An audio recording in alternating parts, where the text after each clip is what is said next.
আসসালামু আলাইকুম। আশা করি সবাই অনেক ভালো আছো। এসএসসি 26 ব্যাচ আর হচ্ছে এইচএসসি 28 ব্যাচ। তোমাদের কলেজ অ্যাডমিশনের আজকে বায়োলজির উপর একটা মাস্টার ক্লাস হবে। একটা ক্লাসের মধ্যে আসলে কখনোই কলেজ অ্যাডমিশন ধর নটরডেম কলেজ ভর্তির যে প্রিপারেশন, এটা কখনোই একটা ক্লাসের মাধ্যমে সম্ভব না। কতটুকু সম্ভব? শুধু আমরা কোশ্চেন প্যাটার্ন সম্বন্ধে একটু ধারণা করব। একটু ধারণা নিব যে কিভাবে কোশ্চেন প্যাটার্নটা হয়, কোন কোন জায়গা থেকে প্রশ্নগুলো হয়, এগুলোই হচ্ছে আমরা একটু বোঝার চেষ্টা করব।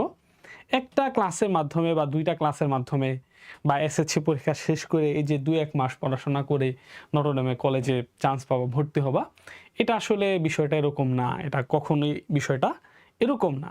বিষয়টা হচ্ছে যে তুমি যখন ক্লাস 9 থেকে পড়াশোনা করছো, তোমার বেসিক কতটা স্ট্রং, তুমি কতটা বই রিসার্চ করে পড়াশোনা করছো, কতটা গবেষণা করে পড়াশোনা করছো, বইয়ের বাইরেও আরও কিছু পড়াশোনা করছো কিনা, অনেক বিষয় ইনক্লুডেড থাকে।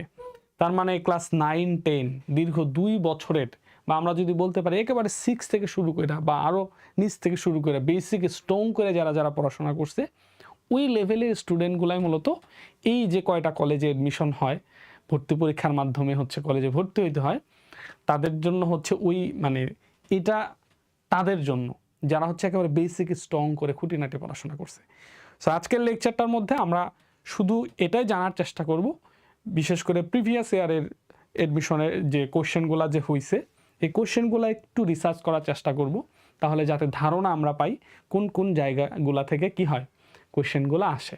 আর বায়োলজির ক্ষেত্রে তুমি হচ্ছে ফিজিক্স, কেমিস্ট্রি কিংবা ম্যাথমেটিক্সের মতো করে বায়োলজিটাকে চিন্তা করলে হবে না, ভুল হবে। বায়োলজি যেমন ফিজিক্সে ম্যাথমেটিক্যাল টার্ম থাকতে পারে, সূত্র থাকতে পারে, কেমিস্ট্রির বিক্রিয়া থাকতে পারে, হ্যাঁ, অথবা এমন কিছু মানে, কিন্তু বায়োলজিটা কিন্তু এরকম না। বায়োলজিটা হচ্ছে বেশিরভাগ ক্ষেত্রে দেখবা বইয়ের রিডিং থেকে উঠায় দিছে, একটা লাইন উঠায় দিছে, মাঝখানে খালি ঘর দিয়ে দিছে, বা হচ্ছে ছোট একটা প্রশ্ন দিছে, এগুলা। সো এই কোশ্চেন রিসার্চ করলেই বোঝা যাবে, আমরা সুন্দরভাবে এই বিষয়গুলো বুঝতে পারবো। আর ক্লাসটা চমৎকার একটা ক্লাস হবে। মোটামুটি আশা করি যে এই ক্লাসের ওপর বেস করে তুমি হচ্ছে মোটামুটি তোমার প্রিপারেশনটা কীভাবে নিতে হবে, এই ধারণাটা তোমার অ্যাটলিস্ট ক্লিয়ার হয়ে যাবে। সো ক্লাসটা আমরা শুরু করব। শুরু করার আগে তোমাদেরকে হচ্ছে যে আমি স্পেশাল একটা বিজ্ঞাপন দিব, সেটা হলো যেটা যথারীতি আমি যে কাজটা করি, আমাকে ক্ষমা করবা। সেটা হচ্ছে তোমরা যারা ক্লাস 9-10 আমার যারা সহজ বায়োলজি বই পড়ছো যারা, সো আমার হাতে এটা এখন ইংলিশ ভার্সন আছে, তো বাংলা ভার্সন হোক আর ইংলিশ ভার্সন হোক, সহজ বায়োলজি তোমরা যারা পড়ছো, তো তোমাদের জন্য হচ্ছে যে মানে 9-10 যারা পড়ছো তারা জানো বইটা কতটা সুন্দর ছিল। সেম ভাবে ইন্টারমিডিয়েটেরও সহজ বায়োলজি আছে, যেটা হচ্ছে আমার হাতে এখন যেটা দেখতেছো সেটা হচ্ছে উদ্ভিদ বিজ্ঞান, মানে প্রথম পত্র যেটা। পাশাপাশি হচ্ছে দ্বিতীয় পত্র কাজও চলছে, তোমরা কলেজে ক্লাস করার আগে আগেই দ্বিতীয় পত্র পেয়ে যাবা। সো সহজ বায়োলজির দ্বিতীয় পত্র মেসেজটা দিয়ে দিলাম, তোমরা বইটা সংগ্রহ করতে পারো। একেবারে নবম দশম শ্রেণীর সহজ বায়োলজির মতোই, একেবারে আমার মনে হয় যে এটা আরও বেশি সুন্দর এবং হচ্ছে খুবই মোটামুটি ভালো বাজারে চলছে আলহামদুলিল্লাহ। রকমারি.কমে পাওয়া যাচ্ছে, একেবারে ক্যাশ অন ডেলিভারিতে তোমরা রকমারি থেকে অর্ডার করে নিতে পারো, অথবা যে কোনো প্রয়োজনে আমাকে হোয়াটসঅ্যাপ করতে পারো 01935498807 এই হোয়াটসঅ্যাপ নাম্বারটাতে। আর একটা কথা হচ্ছে যে আর কোনো কথা বলবো না, আর আরএমএইচে আমাদের ইন্টারমিডিয়েট কোর্সগুলো আছে, এগুলাতে একটু তোমরা হচ্ছে ভর্তি হয়ে যাবা, ঠিক আছে? ওকে, সো আমরা আমাদের মূল পড়াশোনা শুরু করব। তো প্রথমে হচ্ছে নটরডেম ভর্তি পরীক্ষা 2025, মানে সর্বশেষ কোন কোশ্চেনগুলো আসছিল, এই কোশ্চেনগুলোর দিকে তোমার আপাতত তাকানোর দরকার নাই। 25-এর কোশ্চেনগুলা দিকে আপাতত তাকানোর দরকার নাই, কারণ এই 25-এর কোশ্চেনগুলো যদি দেখো তাহলে হচ্ছে যে হতাশ হয়ে যাবা, মনে হবে যে ওরে বাবা এগুলো তো কিছুই পারি না। বায়োলজির ক্ষেত্রে আমি আর আদার্সগুলো আমি জানি না, বায়োলজির ক্ষেত্রে 25-এর কোশ্চেনটা আমি যখন আমি খুললাম বই, আয় হায়, আমার কাছে খুবই কঠিন লাগছে, অদ্ভুত এত কঠিন লেভেলের কোশ্চেন দিছে। সো 25-এর যে এই এবার লাস্ট যে অ্যাডমিশনের কোশ্চেন, এটা যদি বায়োলজির ক্ষেত্রে দেখো তাহলে হতাশ হয়ে যাবা। সো আমি এটা একটু পরে দেখাই, আগে আমরা সহজ থেকে শুরু করি। 24টা আবার বা হচ্ছে আদার্সগুলো, ওগুলো মোটামুটি সহজ, হ্যাঁ, মানে ওই 24-এর কোশ্চেনটা দেখলে মানে বুকের মধ্যে আশা পাবা যে না ঠিক আছে, বাট 25 দেখলে হতাশ হয়ে যাবা। 25 পরে আসে, আমরা আগে আমরা হচ্ছে আগে 24টা দেখবো, হ্যাঁ। ওকে, তাইলে হচ্ছে যে আমরা একটু নিচে যাই, তোমাদের একটা স্পেশাল সাজেশনও দিব, একবার কম্প্যাক্ট একটা লেকচারের মধ্যে বায়োলজি সম্বন্ধে একটা বেসিক ধারণা ক্লিয়ার করার চেষ্টা করবো ইনশাল্লাহ, নো টেনশন। তা আমরা হচ্ছে নটরডেম ভর্তির আমরা 24-এর কোশ্চেনটা আমরা আগে দেখব। সো এই যে 25 আচ্ছা এই যে এরপরের স্লাইডটা এই যে নটর ডেম কলেজ ভর্তি পরীক্ষা 2024। আচ্ছা আমরা তাহলে শুরু করি। ধারণাটা দেখো কিভাবে হয়, যে কোশ্চেনগুলো কোথায় থেকে হয়। যেমন দেখো রঙিন ফুল, পাতা এবং ড্যাশ এদের পাওয়া যায়। দেখো প্রশ্নটা এটা। এখন আরেকটা বিষয় ক্লিয়ার করা উচিত, যে যেমন ধরো এখানে এটা হচ্ছে খালি ঘর দিছে, খালি ঘর পূরণ বা ছোট প্রশ্ন দেয়। তো খালি ঘর পূরণ দিবে না ছোট প্রশ্ন দিবে না এমসিকিউ দিবে না বড় প্রশ্ন দিবে, এই সম্বন্ধে কারো কোনো ধারণা নাই। ঠিক আছে, এটা নির্দিষ্টও না, যখন যা মন চায় দিবে। আর একটা কথা হচ্ছে যে এটা কি শর্ট সিলেবাসে হবে না ফুল সিলেবাসে হবে, এটাও এখন পর্যন্ত কলেজ কর্তৃপক্ষ ক্লিয়ার করে নাই। সো এটা হয়তো পরীক্ষার আগ দিয়ে ক্লিয়ার করে দিবে, বাট এখন পর্যন্ত এটা ক্লিয়ার না। বাট আমি জানি না ক্লিয়ার করছে কিনা। তো এটা শর্ট সিলেবাসের উপর হতে পারে, আবার ফুল সিলেবাসেরও হতে পারে। তো এটা জাস্ট তোমাকে যাচাই করবে, তোমার কাছে যেটা কঠিন লাগবে অনেক পড়াশোনা করার পরেও ওটা সবার কাছে কঠিন, টেনশন নাই। ঠিক আছে, আচ্ছা তাহলে দেখো রঙিন ফুল, পাতা এবং ড্যাশ এদের পাওয়া যায়। এই লাইনটা কোথায় আছে ভালো করে খেয়াল করো তো। এই যে আমার কাছে বই আছে, এই যে বই আছে, তোমাদের মেন বইটা দেখো, বায়োলজির মেন বইটা দেখো, মেন বইয়ের একেবারে দ্বিতীয় অধ্যায়ের মধ্যে প্লাস্টিড অপশনে যাও। প্লাস্টিডের মধ্যে দেখো ক্রোমোপ্লাস্ট লেখা আছে, ক্রোমোপ্লাস্ট আমি হচ্ছে এখানে বইয়ের যে পিডিএফ আছে ওইটা আমি শো করে দেখাইতে পারতাম, বাট ওই একটা পৃষ্ঠা থেকে আরেকটা পৃষ্ঠা যাইতে অনেক সময় লাগে, সময়ের উপচয় হবে। এই জন্য আমি সামনে বইটা রাখছি। তোমরা হচ্ছে তোমাদের জন্য বায়োলজি বইটা সামনে রাখো, তাহলে ভালো হবে। আর হচ্ছে যে আমি যখন পৃষ্ঠা নাম্বার বলি এটা একটু চেক করে দেখো, বা তোমরা যারা ভালো স্টাডি করছো তাদেরকে এটা আমার চেয়ে তোমরা বেশি ভালো জানো, বেশি রিসার্চ করছো তোমরা। সো এটা হলো 24 পৃষ্ঠার মধ্যে দেখো প্লাস্টিড যে অংশটা আছে এটার মধ্যে ক্রোমোপ্লাস্টের বর্ণনায় একেবারে হুবহু একটা লাইন উঠায় দিছে। ক্রোমোপ্লাস্টের বর্ণনা নিচ থেকে 2 নাম্বার লাইন উপরের দিকে যদি যাও তাহলে দেখো লেখা আছে রঙিন ফুল, পাতা এবং গাজরের মূলে এদের পাওয়া যায়। দেখছো দ্বিতীয় অধ্যায় 24 পৃষ্ঠার এই মাঝখান থেকে একটা লাইন জাস্ট উঠায় দিছে, যেখানে শূন্যস্থান পূরণ করতে হবে। রঙিন ফুল, পাতা এবং ড্যাশ এদের পাওয়া যায়। তাহলে কোথায় পাওয়া যায়? গাজরের মূলে, গাজরের মূলে। এখন অনেকেই বলবে স্যার লেকচার স্লাইড দিন, লেকচার স্লাইডটা কোথায়? লেকচার স্লাইড পাচ্ছি না। জাস্ট তুই যদি এই লেকচার স্লাইড এটা পড়ে পুরোটা মুখস্থ করে যাস, কোনো লাভ নাই। এটা লেকচার স্লাইডের ক্লাস না। এরপর আমি লেকচার স্লাইডের শেষে অনেকগুলো সাজেশন দিব, ওগুলা তুমি কিভাবে পড়বা সেটাও আমি বলে দিব। বাট এতটুকু বলে রাখি, এটা লেকচার স্লাইডের ক্লাস না, এটা শুধু ধারণার ক্লাস। তুমি কত পড়াশোনা করছো, এখন যদি টানা 15 দিন খুব স্টাডি করো কোনো লাভ নাই। বেসিকের উপর থেকে ক্লাস, তুমি 2 বছর কি পড়ছো সেটার উপর ভেরি করবে এটা। সো দেখো একবার মাঝখানে একটা লাইন আসছে। সো রিডিং যারা পড়ো নাই বায়োলজি, এই কয়টা দিন হাতে থাকলেও মেন বইটা একটু ভালো করে রিডিং পড়ো। কোন কোন জায়গাগুলো পড়বা কোশ্চেনগুলো দেখলেই ধারণা হবে। কয়েকটা অধ্যায় বলে দিই, এখনই বলে দিই। অধ্যায় 11 চ্যাপ্টার 11, একটু ভালো করে চ্যাপ্টার 11 পুরাটা ভালো করে একটু রিডিং পড়ো। এখান থেকে দেখলাম কন্টিনিউয়াসলি প্রতিবার প্রশ্ন দেয়, জীবের প্রজনন যেটা। তারপরে অধ্যায় 12 একটু ভালো করে পড়ো, 11, 12 এবং দ্বিতীয় অধ্যায়, এবং হলো কোষ বিভাজন যে অধ্যায়টা আছে, এই কয়টা অধ্যায় একটু ভালো করে পড়ো। এখান থেকে কন্টিনিউয়াসলি পরীক্ষা দেয়, প্রশ্ন দেয়। অধ্যায় 2 এটা ভালো করে পড়বা, অধ্যায় 2, অধ্যায় 3, তারপরে হচ্ছে অধ্যায় 5, তারপরে হচ্ছে অধ্যায় 6, অধ্যায় 11, অধ্যায় 12। এই যে কয়টা অধ্যায় বললাম, এই কয়টা অধ্যায় একটু পড়ো। গেল পরের প্রশ্ন। মানব দেহে ড্যাশ ইত্যাদির পরিমাণ নিয়ন্ত্রণ করে। বৃক্ক মানব দেহে ড্যাশ ইত্যাদির পরিমাণ নিয়ন্ত্রণ করে। তাহলে এই লাইনটা কোথায় আছে? বৃক্ক মানব দেহের কি নিয়ন্ত্রণ করে? একটু ভালো করে দেখো, বৃক্ক প্রশ্নটা ভালো করে দেখো। বৃক্ক মানব দেহের সোডিয়াম পটাশিয়াম ক্লোরাইড, বৃক্ক মানব দেহের সোডিয়াম পটাশিয়াম ক্লোরাইড। এই যে সোডিয়াম পটাশিয়াম, আচ্ছা এটা তো করি বাংলাতে বানান করেই লিখি, সোডিয়াম পটাশিয়াম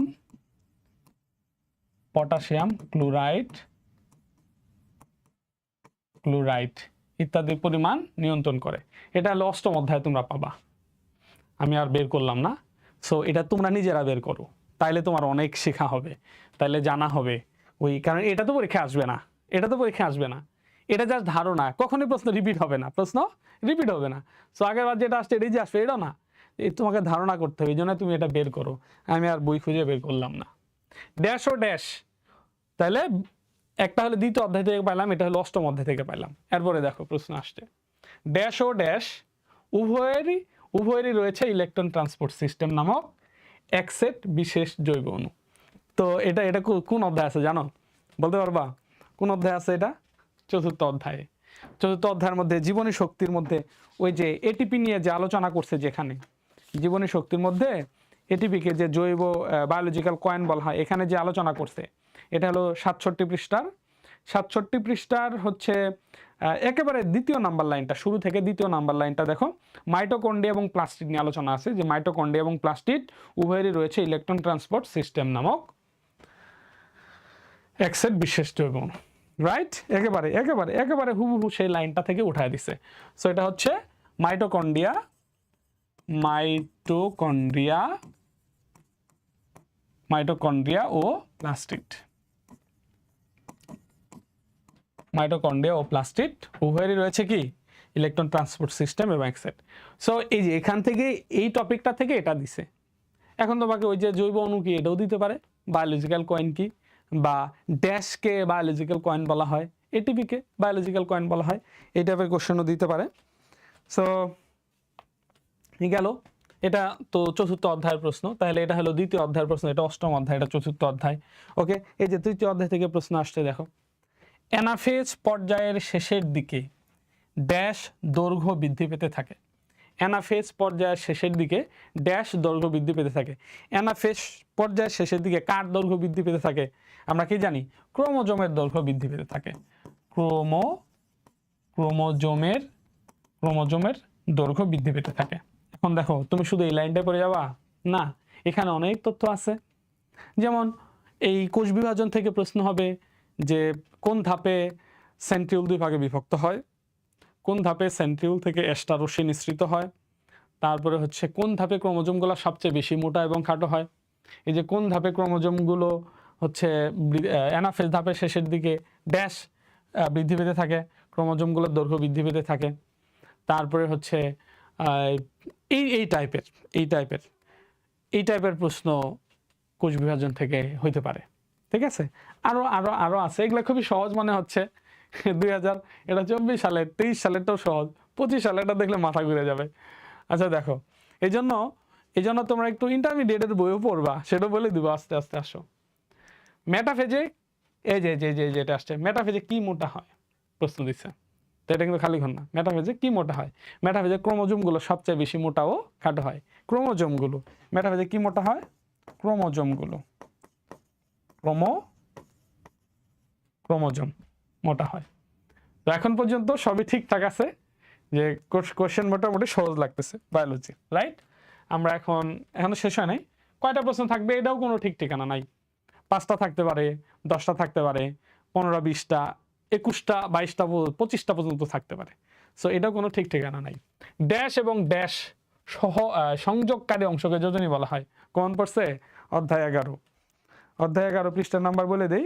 এটা হচ্ছে যে তোমার ওই যে পুংস্তবকের বর্ণনা যেখানে দেওয়া হয়েছে, অধ্যায় 11 পুংস্তবকের বর্ণনা যেখানে দেওয়া হয়েছে সেখানেই হচ্ছে এটা আছে। যে এটা তো মোটামুটি সবারই জানার কথা, অলরেডি তো মধ্যে জানো। এটা যদি কেউ না জেনে থাকো তাহলে তুমি আর প্রিপারেশন নিও না, যাওগা। মানে প্রিপারেশন আর না নেওয়ার দরকার নাই এই প্রশ্ন যদি না থাকো, জেনে না থাকে। কারণ আমরা জানি যোজনী পড়ছি। যোজনী হচ্ছে কি? পরাগধানী এবং পরাগদণ্ডের সংযোগস্থলকে কি বলা হয়? যোজনী বলা হয়।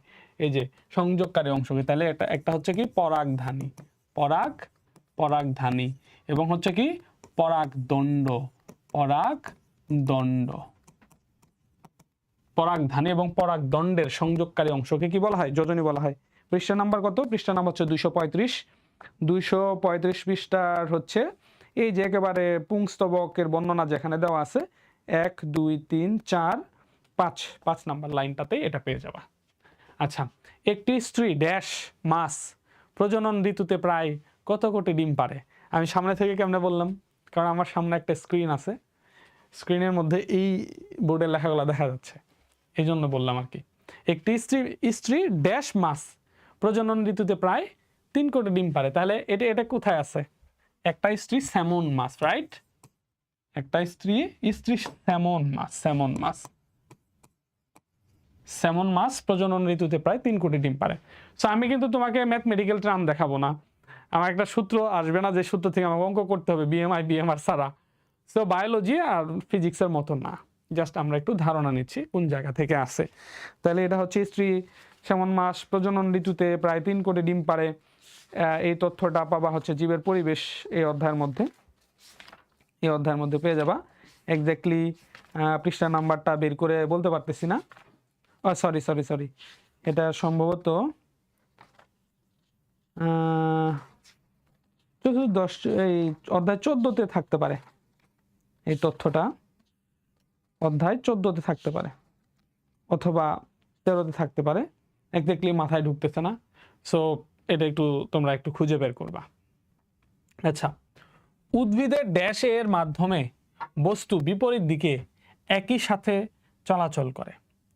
উদ্ভিদে ড্যাশের মাধ্যমে বস্তু বিপরীত দিকে একই সাথে চলাচল করে, তার মানে হচ্ছে এই দিকেও যায় এই দিকেও যায়। এখন যে দেখো এখানে কোশ্চেনটা একটু কঠিন লাগতেছে, বাট এখানে ইজিলি তুমি কোশ্চেনটা প্যাটার্নটা ধরতে পারো যে কোশ্চেনটা কই থেকে আসছে। মূলত এটা হলো একই সাথে দ্বিতীয় অধ্যায় এবং ষষ্ঠ অধ্যায় দুইটার সাথে রিলেটেড কোশ্চেন, জাইলেম এবং ফ্লোয়েমের সাথে রিলেটেড কোশ্চেন। দেখো এই যে চলাচল করে, উদ্ভিদের মধ্যে চলাচল করে, তো চলাচল করে পরিবহন টিস্যুর, আমরা চলাচল করি পরিবহন দ্বারা, অ্যানা পরিবহন, ইউনাইটেড পরিবহন, তারপরে হচ্ছে কত ধরনের পরিবহন আছে। সো যেহেতু চলাচল করে তার মানে পরিবহন, তাহলে পরিবহন টিস্যু উদ্ভিদের মধ্যে আছে 2 ধরনের, জাইলেম ফ্লোয়েম। তাহলে হয় এখানে জাইলেম হবে অথবা ফ্লোয়েম হবে, দুইটার মধ্যে একটা কথা শেষ। এখন তাহলে জাইলেম হবে না ফ্লোয়েম হবে? জাইলেম কি করে? শুধু পানি পরিবহন করে, শিকড় থেকে মূল দিয়ে একবার পাতা পর্যন্ত শুধু পানি পরিবহন করে আর খনিজ লবণ পরিবহন করে। আর ফ্লোয়েম কি করে? পাতার মধ্যে তৈরিকৃত খাদ্য সারা দেহে ছড়ায় দেয়। তো দেহের মধ্যে ধরো একটা পাতা, উদ্ভিদের কাণ্ড বরাবর এইখানে একটা পাতা আছে, তো এই পাতাটা কি করবে? খাদ্যটা তো নিচেও ছড়াবে উপরেও ছড়াবে, রাইট? তাহলে সে এইদিকেও গেল এইদিকেও গেল, এই তার মানে ফ্লোয়েমের মধ্যে পাতা যে সবসময় মাথায় থাকবে তা না, একটা গাছের চারপাশ দিয়ে পাতা থাকে। ধরো এটা একটা গাছ আছে, এখানে একটা শাখা বেরোয়, এখানে একটা পাতা, তো ওই পাতার যে খাদ্য এটা সারা দেহে ছড়াবে, তো ওই দেহ তো এইদিকেও ছড়াবে এইদিকেও ছড়াবে, তো ওটা উভয় দিকে ছড়াচ্ছে। সো জাইলেম পরিবহন হচ্ছে একমুখী, আর ফ্লোয়েমের পরিবহন হচ্ছে কি উভয়মুখী। সো এখানে বলছে একই এর মাধ্যমে বস্তু বিপরীত দিকে, এই দিকে দুইটা দিকে যায়। সো এটা হচ্ছে কি ফ্লোয়েম টিস্যু বা ফ্লোয়েমের মাধ্যমে। তাহলে হচ্ছে ফ্লোয়েম টিস্যুর মাধ্যমে বা ফ্লোয়েমের মাধ্যমে, উদ্ভিদে ফ্লোয়েমের মাধ্যমে বস্তু বিপরীত দিকে একই সাথে চলাচল করে। সো বিপরীত দিকে একই সাথে চলাচল করবে, এইদিকেও ফ্লোয়েমের মাধ্যমে। আর জাইলেম থেকে শুধু একদিকে। তাহলে কোথায় থেকে পড়তে হবে? এই যে জাইলেম ফ্লোয়েম রিলেটেড দ্বিতীয় অধ্যায়ের টপিক আছে, পাশাপাশি জাইলেম ফ্লোয়েম রিলেটেড ষষ্ঠ অধ্যায়ের মধ্যেও আলোচনা আছে। এই বিষয়গুলো একটু পড়তে হবে। আচ্ছা, এরপরে দেখো, ফুলগুলো যে শাখায় সজ্জিত থাকে তাকে ড্যাশ বলে। ফুলগুলো অধ্যায় একাদশ অধ্যায় থেকে প্রশ্ন আসছে। ফুলগুলো যে শাখায় সজ্জিত থাকে, তাইলে ফুলগুলো অনেকগুলা ফুল একটা শাখার মধ্যে বিশেষ নিয়মে সাজানো থাকে, অনেকগুলা ফুল একটা শাখাতে বিশেষ নিয়মে সাজানো থাকে। ফুল সহ এই শাখাকে কি বলা হয়? পুষ্পমঞ্জরি বলা হয়। ফুল সহ এই শাখাকে পুষ্পমঞ্জরি হয়। টোটালটা ফুল সহ পুরো শাখাটা হলো পুষ্পমঞ্জরি। কিন্তু এখানে বলছে কি, ফুলগুলো যে শাখায়, এই যে অনেকগুলো ফুল একটা বিশেষ নিয়মে একটা শাখার মধ্যে সাজানো থাকে, ফুল সহ এই শাখাটাকে পুষ্পমঞ্জরি বলা হয়। আর শুধু শাখাটাকে কি বলা হয়? মঞ্জুরি দণ্ড বলা হয়। এই যে ফুলগুলো, তাহলে এটা কি বলা হয়? মঞ্জুরি দণ্ড বলা হয়। তাহলে ফুলগুলো যেখানে সাজানো থাকে যেই শাখাটার মধ্যে, এই শাখাটা হচ্ছে কি মঞ্জুরি দণ্ড। এই শাখাটা কি? শাখাটা হচ্ছে মঞ্জুরি দণ্ড। আচ্ছা, মঞ্জুরি দণ্ড, তাহলে হচ্ছে যে তাকে মঞ্জুরি দণ্ড বলে, মঞ্জুরি দণ্ড। আর এখানে তাহলে বোঝা গেল যে ফুল সহ পুরো শাখাটা হলো পুষ্পমঞ্জরি, আর দণ্ডটা হচ্ছে মঞ্জুরি দণ্ড। আর এই পুষ্পমঞ্জরি হলো কয় প্রকার? 2 প্রকার, নিয়ত পুষ্পমঞ্জরি অনিয়ত পুষ্পমঞ্জরি। যদি বৃদ্ধি যদি সসীম হয় তাহলে নিয়ত, আর বৃদ্ধি যদি অসীম হয় তাহলে হচ্ছে কি অনিয়ত। এই জায়গাটা পড়বা। তারপর প্রকৃত ফল অপ্রকৃত ফল যে টার্মটা আছে এখানে ওই জায়গাটাকে পড়বা। আচ্ছা গেল, বিএমআর আমাদের শরীরে কত ভাগ শক্তি উৎপাদন নিয়ন্ত্রণ করে? এই যে পঞ্চম অধ্যায় থেকে বিএমআই এবং বিএমআর, বিএমআর এর স্পেশালি দুইটা সূত্র আছে। বিএমআর এর দুইটা সূত্র আছে, একটা সূত্র হচ্ছে ছেলেদের ক্ষেত্রে আর একটা সূত্র হচ্ছে মেয়েদের ক্ষেত্রে। এই দুইটা সূত্র একেবারে মুখস্থ রাখবা। পঞ্চম অধ্যায়ের বিএমআর এবং বিএমআই এর ছেলেদের এবং মেয়েদের, এখান দিয়ে অঙ্ক আসতে পারে যে বিএমআর এর মান নির্ণয় করো, বিএমআই এর মান নির্ণয় করো, এই টাইপের অঙ্ক। বিএমআর এর দুইটা সূত্র মুখস্থ করতে হবে। বিএমআই যেটা ওজন ভাগ উচ্চতা স্কয়ার, ওজন হবে কেজিতে, উচ্চতা হবে মিটারে। সো এটা দেখবা। তাহলে বিএমআর আমাদের শরীরে শতকরা কত ভাগ শক্তি উৎপাদন নিয়ন্ত্রণ করে? 60 থেকে 75 ভাগ। কত ভাগ? 60 থেকে 75 ভাগ। 60 থেকে 75 ভাগ। কত ভাগ নিয়ন্ত্রণ করে? 60 থেকে 75 ভাগ। আসলে এখানে বিএমআর এর মানে দেখবা তোমরা, বিএমআর এর মান নির্ণয় করার পরেও 1.375 বা 1.75 এগুলো কিছু গুণ করা লাগে। এটা আসলে কি কারণে? বিএমআর আসলে কি? বিএমআর হচ্ছে তুমি যদি একেবারে স্থির থাকো, একেবারে ধর সারাদিন ঘুমায় থাকো, কোনো কাজ করো না, তাহলে তোমার কি পরিমাণ শক্তির প্রয়োজন, এটা হচ্ছে এক্স্যাক্টলি, এটা হচ্ছে বিএমআর। ঠিক আছে? মানে তুমি যে ঘুমন্ত অবস্থায় তোমার শরীরে এই যে হার্ট চলতেছে, তারপর ফুসফুস চলতেছে, তোমার পাকস্থলী কাজ করতেছে, শ্বাস প্রশ্বাস চলতেছে, চোখ কাজ করতেছে, এই যে এর যে শক্তির প্রয়োজন হয়, এটা হলো বিএমআর। এটাই বিএমআর, এতটুকু শক্তি তোমার প্রয়োজন হয়। কিন্তু এছাড়াও তুমি যখন কাজ করো, কথা বলো, অতিরিক্ত চলাফেরা করো, এই যে তোমার কাজ বেড়ে যায়। এই জন্য বিএমআর মানের সাথে আর আদার্স কিছু গুণ করা লাগে। এই জন্য একটা রেঞ্জ দেওয়া আছে দেখবা বইয়ের মধ্যে, অল্প পরিশ্রমী বা হচ্ছে হালকা পরিশ্রমী, 2-3 দিন খেলাধুলা করে, এই চারটাও একটু মাথায় রাখতে হবে, মনে রাখতে হবে। আচ্ছা দেখি আমরা পরে কি আছে। কোষে থাকা পানি ও পানিতে দ্রবীভূত ড্যাশ একত্রে কোষরস বলে। আচ্ছা, কোষ রসের মধ্যে মূলত কি থাকে? পানি থাকে এবং খনিজ লবণ থাকে। কোষ রসের মধ্যে মূলত কি থাকে? পানি থাকে এবং খনিজ লবণ থাকে। তাহলে কোষের মধ্যে থাকা পানি ও পানিতে দ্রবীভূত খনিজ লবণ, লবণকে একত্রে কোষরস বলা হয়। তাহলে খনিজ লবণ কে হবে? এই বিষয়গুলো একটু মাথায় রাখতে হবে। শুধু খনিজ লবণ লেখা যাবে না, লাইনটা তো মিলাইতে হবে। তাহলে কোষে থাকা পানি ও পানিতে দ্রবীভূত খনিজ লবণকে একত্রে কোষরস বলে। তাইলে আচ্ছা গেল, এরপর এটা আমরা দেখি। ড্যাশ দিকের কোষকে এপিক্যাল সেল বলা হয়। এই যে দেখো, একটু মাথায় রাখলাম, প্রথমে কিন্তু বলছিলাম অধ্যায় 11 চ্যাপ্টার 11টা একটু গুরুত্ব দিয়ে পড়তে হবে। শুধু চ্যাপ্টার 11টা শুধু 9-10 বই তো পড়বাই, পাশাপাশি যদি সময় পাও, এনডিসিতে পড়ার যদি ইচ্ছা থাকে, তাহলে ইন্টারমিডিয়েটের এই উদ্ভিদ প্রজনন একটা অধ্যায় আছে। প্রথম পত্রের 10ম অধ্যায়, বায়োলজি প্রথম পত্রের 10ম অধ্যায়, সেম অধ্যায় আলোচনা করা আছে, একই একটু বিস্তারিত। ওই পার্টটুকু একটু পড়বা, মানে ওই অধ্যায়টাও যদি সম্ভব হয় 2-1 রিডিং পড়বা। বিশেষ করে ওই অধ্যায় থেকে গাইডের মধ্যে আসতে দেখবা বোর্ডের কিছু ক নাম্বার এবং খ নাম্বার, শুধু ক নাম্বার এবং খ নাম্বার খুবই নোটেড। এই জায়গাটা খুবই নোটেড, ভেরি ভেরি ইম্পর্টেন্ট কথা এটা। সেটা হলো যাদের এনডিসিতে, হোলি ক্রসে, সেন্ট জোসেফে পড়ার ইচ্ছা আছে, তাদের আমি বলবো যে অধ্যায় 11 একেবারে ঝামা তামা করে ফেলো। মানে সবচেয়ে বেশি 11কে মানে ফোকাস করে পড়ো। এবং অধ্যায় 11 সেম একটা অধ্যায় ইন্টারমিডিয়েটে আছে, প্রথম পত্রের জন্য আবুল হাসান স্যারের বই নিবা। আবুল হাসান স্যারের প্রথম পত্র বই, এই বইয়ের দেখবা 10ম অধ্যায়, এখানে হলো উদ্ভিদ প্রজনন। এই অধ্যায়টার দেখবা যে বোর্ড কোশ্চেন ক নাম্বার এবং খ নাম্বার, মানে এইচএসসি ফাইনাল পরীক্ষায় আসছে, বোর্ডের ক নাম্বার এবং খ নাম্বার প্রশ্নগুলো পড়ে যাবা। মাইন্ড, এটা অবশ্যই পড়তে হবে, এটা না পড়ে পরীক্ষা হলে যাওয়া যাবে না। গেল, তাহলে কোষে থাকা পানি এবং পানিতে দ্রবীভূত খনিজ লবণকে একত্রে কোষরস বলে। Okay fine. এই যে ড্যাশ দিকের কোষকে অ্যাপিক্যাল সেল বলা হয়। এই যে দেখো আমরা যখন এই অধ্যায়টা যখন পড়ছি তখন এখানে ডিম্বাণু থাকে, এখানে ডিম্বাণু থাকে, এই ডিম্বাণুর সাথে যখন পুংগেমেটা এসে নিষিক্ত হয় এখানে একটা জাইগোট তৈরি হয়। জাইগোটটা কি হয়, দুই ভাগে, এটা তো জাইগোট গঠন হওয়ার পরে এটা তো মাইটোসিস বিভাজন চলতে থাকে, একটা থেকে দুইটা হবে, দুইটা থেকে চারটা হবে, হইতে থাকবে।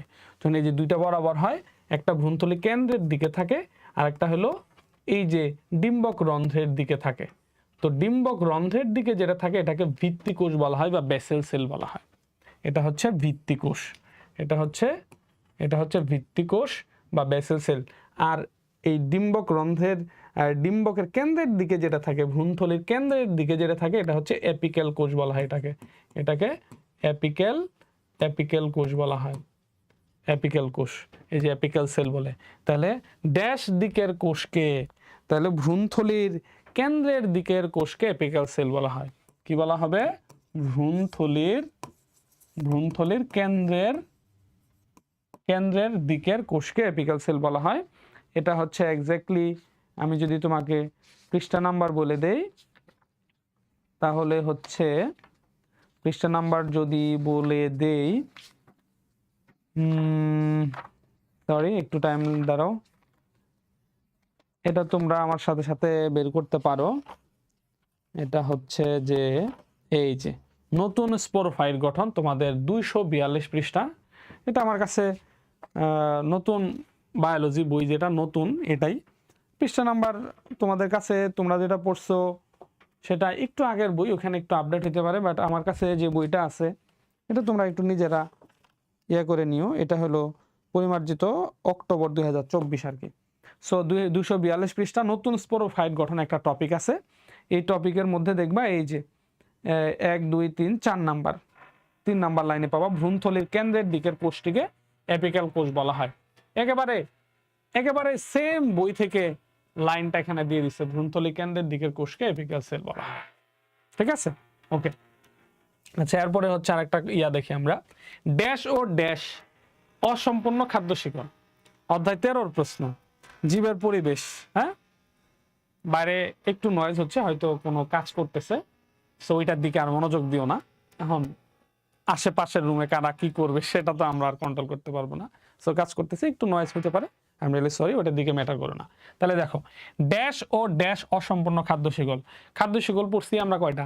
3টা, শিকারজীবী খাদ্য শিকল, পরজীবী খাদ্য শিকল, আর হচ্ছে মৃতজীবী খাদ্য শিকল, রাইট? তাহলে হচ্ছে যে আমরা জানি যে শিকারজীবী খাদ্য শিকল, যে খাদ্য শিকলের মধ্যে উৎপাদক থাকে সেটা হলো সম্পূর্ণ খাদ্য শিকল, যেটার মধ্যে কি থাকে? উৎপাদক থাকে, সেটা হচ্ছে সম্পূর্ণ খাদ্য শিকল। আর মৃতজীবী এবং পরজীবীতে উৎপাদক থাকে না, এই জন্য অসম্পূর্ণ খাদ্য শিকল বলা হয়। সো এখানে হবে মৃতজীবী এবং হচ্ছে কি পরজীবী, পরজীবী খাদ্য শিকলকে, তাহলে এই কথাটা এইভাবে লিখতে হবে, খাদ্য শিকলকে অসম্পূর্ণ, মৃতজীবী ও পরজীবী খাদ্য শিকল অসম্পূর্ণ খাদ্য শিকল, এটা শিকল লাইন মিলাইতে হবে আর কি। তাহলে মৃতজীবী এবং পরজীবী খাদ্য শিকল কিভাবে লাইনটা মিলানো যায়? আর সরাসরি পরজীবী এবং মৃতজীবী লিখলেই হলো, তাহলে লাইনটা মিলে। এই যে পরজীবী, মৃতজীবী ও পরজীবী খাদ্য শিকল, বা হচ্ছে মৃতজীবী ও পরজীবী অসম্পূর্ণ এটাই হচ্ছে, এই যে এটাই হলো লাইনটা মিলে, সেটা হলো কি, এই যে মৃতজীবী ও পরজীবী অসম্পূর্ণ খাদ্য শিকল, ঠিক আছে? বা মৃতজীবী ও পরজীবী খাদ্য শিকল। আচ্ছা, এটা যদি আমরা, এটা অধ্যায় 13-র মধ্যেই তোমরা জীবের পরিবেশ খাদ্য শিকল অপশনের মধ্যে এখানে আছে, এই যে এই পরজীবী খাদ্য শিকল এবং হচ্ছে মৃতজীবী খাদ্য শিকল। হ্যাঁ, এই খাদ্য শিকলগুলো অসম্পূর্ণ খাদ্য শিকল। আচ্ছা, গেল। তখন আর অক্সিজেনের অভাবে ড্যাশ হয় না। দেখছো কতটা ডিপ কোশ্চেন হয়েছে, কোন জায়গা থেকে কোশ্চেন হয়েছে, মাথায় বুঝছো বিষয়টা? হ্যাঁ, এটা চতুর্থ অধ্যায় বলছিলাম কিনা জানি না, দ্বিতীয় অধ্যায়, তৃতীয় অধ্যায়, চতুর্থ অধ্যায়, পঞ্চম অধ্যায়, তারপর হচ্ছে একাদশ অধ্যায়, দ্বাদশ অধ্যায়, এগুলা গুরুত্বপূর্ণ অধ্যায়।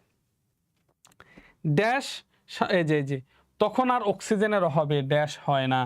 দেখো, এটা যদি শোষণ চতুর্থ অধ্যায়ের মধ্যে যাও,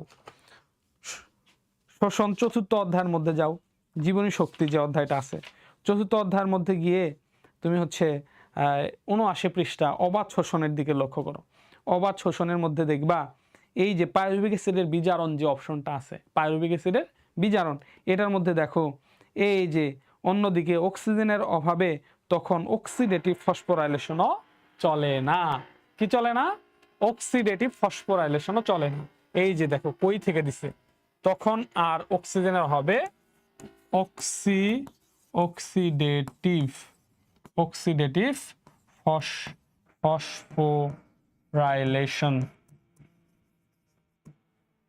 ফসফোরাইলেশনও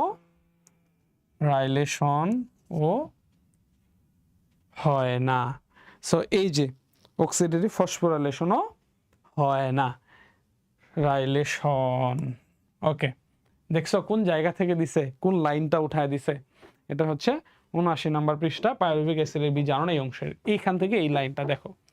সো কিভাবে তোমাকে পড়তে হবে, কিভাবে পড়তে হবে সেটা তুমি বুঝে রাখো। এটা কিন্তু এমসিকিউ না যে 4টা অপশন থাকবে একটা টিক দিবা দেখলেই মনে হবে, এরকম না।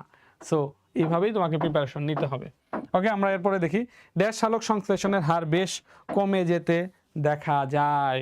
একটু ভালো করে দেখবা সালোক সংশ্লেষণের যে প্রভাবকের যে ভূমিকাগুলো আছে, সালোক সংশ্লেষণের প্রভাবকের ভূমিকা এখানে একটু সালোক সংশ্লেষণের হার বেশ কমে যেতে দেখা যায়। এখানে যে প্রভাবকের ভূমিকা আছে, বিশেষ করে এখানে দেখবা অভ্যন্তরীণ প্রভাবক একটা অপশন আছে, শেষে পটাশিয়াম আছে।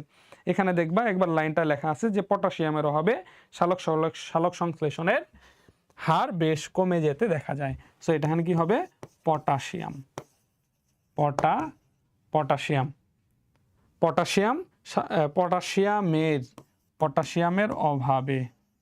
পটাশিয়ামের অভাবে সালোক সংশ্লেষণের হার বেশ কমে যেতে দেখা যায়। কোথা থেকে প্রশ্ন আসছে দেখছো? সালোক সংশ্লেষণের প্রভাবক।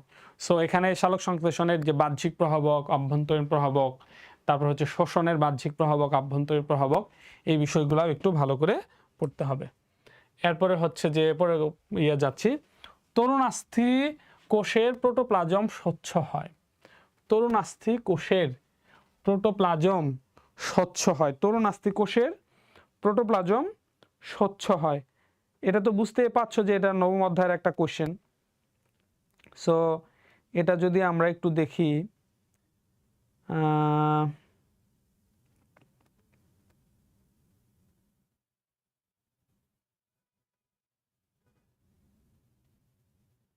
দাঁড়াও এখানে একটা বিষয় একটু দেখানোর চেষ্টা করি। এটা হচ্ছে এই যে তরুণাস্থি কোষে, আচ্ছা এখানে এটা হচ্ছে যে আমি হচ্ছে তোমাদের নবম অধ্যায় থেকে এটা একটু বের করি তাহলে আরো ভালো হবে।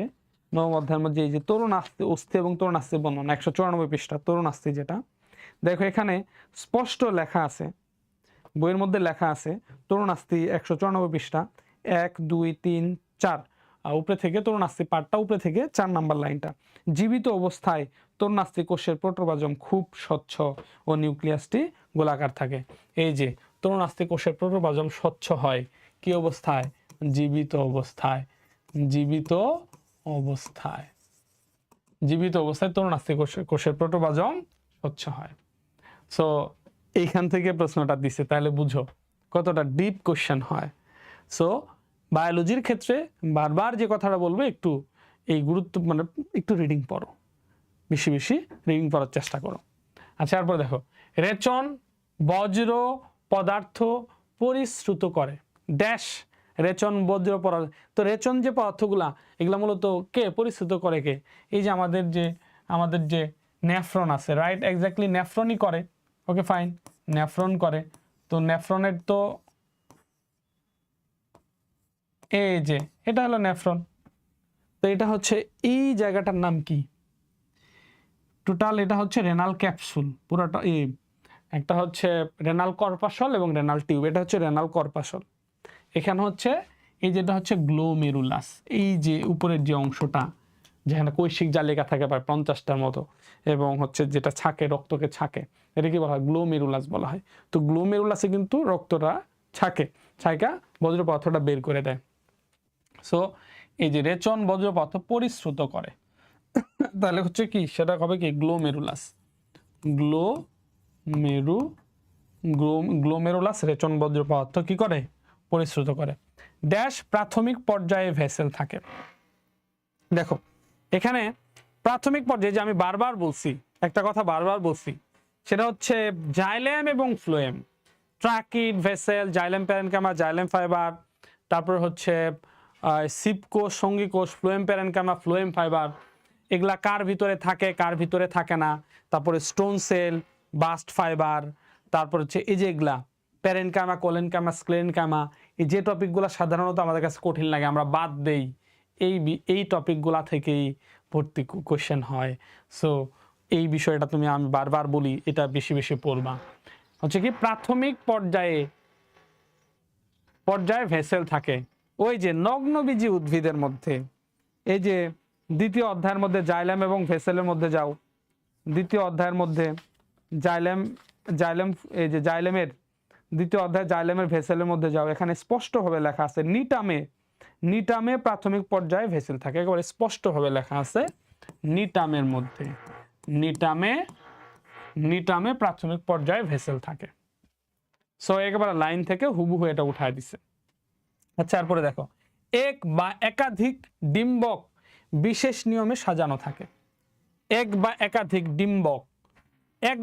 ডিম্বক বিশেষ নিয়মে সাজানো থাকে, অধ্যায় 11-র প্রশ্ন। আমরা অধ্যায় 11-তে যদি যাই, এটা হচ্ছে যে স্ত্রী কেশরের যে বর্ণনা দেওয়া আছে, স্ত্রী স্তবকের বর্ণনা দেওয়া আছে, এটার মধ্যে একটু যাও। আমি যদি পৃষ্ঠা নাম্বার বলি তাহলে সেটা হচ্ছে 236 পৃষ্ঠা। 236 পৃষ্ঠা। এখানে এই যে স্ত্রী স্তবক, এই যে এখানে হচ্ছে লাইনটা হচ্ছে কি, আমি যদি লাইনটা বলি, এই যে লাইনটা হচ্ছে 236 পৃষ্ঠা, স্ত্রী স্তবকের একেবারে শেষ দিক থেকে দ্বিতীয় লাইনটা, গর্ভাশয়ের ভিতরে এক বা একাধিক ডিম্বক বিশেষ নিয়মে সাজানো থাকে। তাহলে গর্ভাশয়ের ভিতরে, আমরা এটা এভাবে বলতে পারি যে গর্ভাশয়ে বা গর্ভাশয়ের ভিতরে এক বা একাধিক ডিম্বক বিশেষ নিয়মে সাজানো থাকে। তাহলে ডিম্বকগুলা কোথায় থাকে? গর্ভাশয়ের মধ্যে থাকে। এই যে একটা ফুলের ক্ষেত্রে এই যেটা যে গর্ভমুণ্ড হয়, গর্ভদণ্ড, এবং হচ্ছে এই যে হলো গর্ভাশয়, এই গর্ভাশয়ের মধ্যে হচ্ছে এক বা একাধিক ডিম্বক থাকবে, একটা থাকতে পারে, একাধিকও থাকতে পারে। রুই কাতলা কোন স্তরের খাদক? রুই মাছ এবং কাতলা মাছ এরা কোন স্তরের খাদক? তো রুই মাছ এবং কাতলা মাছ, রুই কাতলা মাছ সাধারণত ঘাস খায়, ঘাস, কচুরিপানা এগুলা খায়। সো যারা উৎপাদক মানে সবুজ উদ্ভিদকে খাদ্য হিসেবে গ্রহণ করে তারা হচ্ছে কি প্রথম স্তরের খাদক। তাহলে রুই কাতলা হচ্ছে প্রথম স্তরের খাদক। ওকে, আচ্ছা আমরা পরবর্তী কোশ্চেনে যাব। সেটা হচ্ছে যে কচি ও নমনীয় কাণ্ডে ড্যাশ কোলেনকাইমা টিস্যু দৃঢ়তা প্রদান করে। কচি ও নমনীয় কাণ্ডে কোলেনকাইমা টিস্যু দৃঢ়তা প্রদান করে। তাইলে দেখো তো এই কোশ্চেনটা ওই যে প্যারেনকাইমা এবং ক্লোরেনকাইমা, প্যারেনকাইমা এবং কোলেনকাইমা, স্ক্লেরেনকাইমা এগুলা থেকে হয়েছে। সো এখানে হচ্ছে যে এই যে কচি, এখানে কি আছে কুমড়া, এটা হচ্ছে পৃষ্ঠা নাম্বারটা বলি, প্যারেনকাইমা কোলেনকাইমা যদি বের করো এখান থেকেই কোশ্চেনটা আসছে। এই যে বিশেষ করে হচ্ছে এটা হচ্ছে কোলেনকাইমার মধ্যে, কোলেনকাইমার যে টপিকটা আছে 29 পৃষ্ঠা, এটা হলো শেষ দিক থেকে 2 নম্বর লাইনটা দেখো, কচি ও নমনীয় কাণ্ড যেমন কুমড়া ও দণ্ডকলসের কাণ্ডে এ টিস্যু দৃঢ়তা প্রদান করে। তাহলে হচ্ছে কচি ও নমনীয় কাণ্ডে কোলেনকাইমা টিস্যু, তাহলে হচ্ছে কুমড়া ও দণ্ডকলসে কোলেনকাইমা টিস্যু দৃঢ়তা প্রদান করে। তাহলে এখানে কি হবে? কুমড়া ও দণ্ডকলসে কোলেনকাইমা টিস্যু দৃঢ়তা প্রদান করে। আচ্ছা, কার্বন ডাইঅক্সাইড অতিরিক্ত বেড়ে গেলে ড্যাশ বেড়ে যায়। কার্বন ডাইঅক্সাইড অতিরিক্ত বেড়ে গেলে ড্যাশ বেড়ে যায়। কার্বন ডাইঅক্সাইড যদি অতিরিক্ত বেড়ে যায় তাহলে মেসোফিল টিস্যুর অম্লত্ব বেড়ে যায়। রাইট? এটাও হলো যে চতুর্থ অধ্যায়ের মধ্যে যাও, চতুর্থ অধ্যায়ের মধ্যে গিয়ে কার্বন প্রভাবকের ভূমিকা, কার্বন ডাই অক্সাইড যে প্রভাবকের ভূমিকা আছে এখানে দেখো, এখানে এই টপিকের শেষ লাইনটার দিকে যে কার্বন ডাই অক্সাইডের পরিমাণ খুব বেশি মাত্রায় বেড়ে গেলে পাতার মেসোফিল টিস্যুর অম্লত্ব বেড়ে যায়। কার্বন ডাই অক্সাইড অতিরিক্ত বেড়ে গেলে কি হবে? মেসোফিল টিস্যুর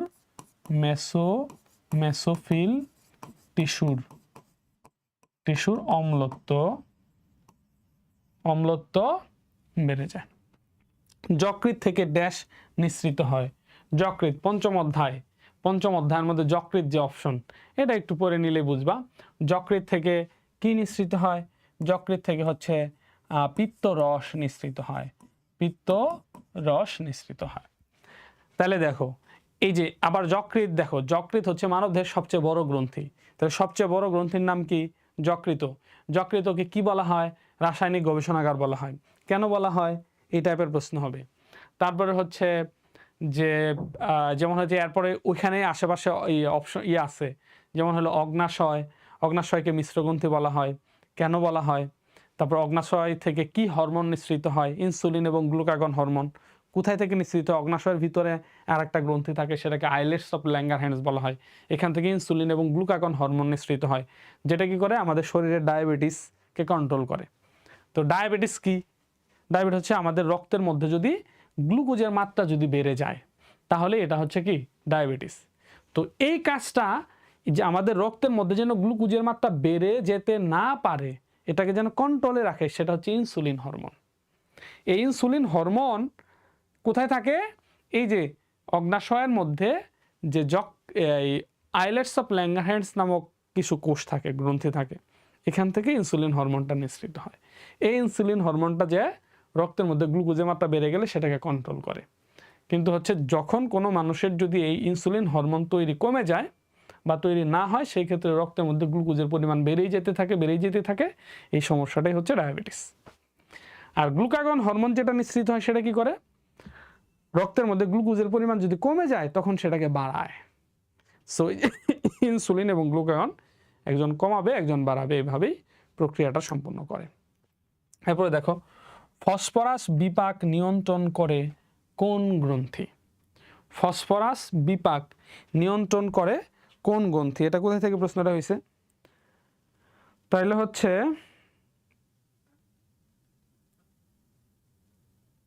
ফসফরাস বিপাক নিয়ন্ত্রণ করে কোন গ্রন্থি? এটা হচ্ছে তুমি হচ্ছে দশম অধ্যায়ের মধ্যে যাও।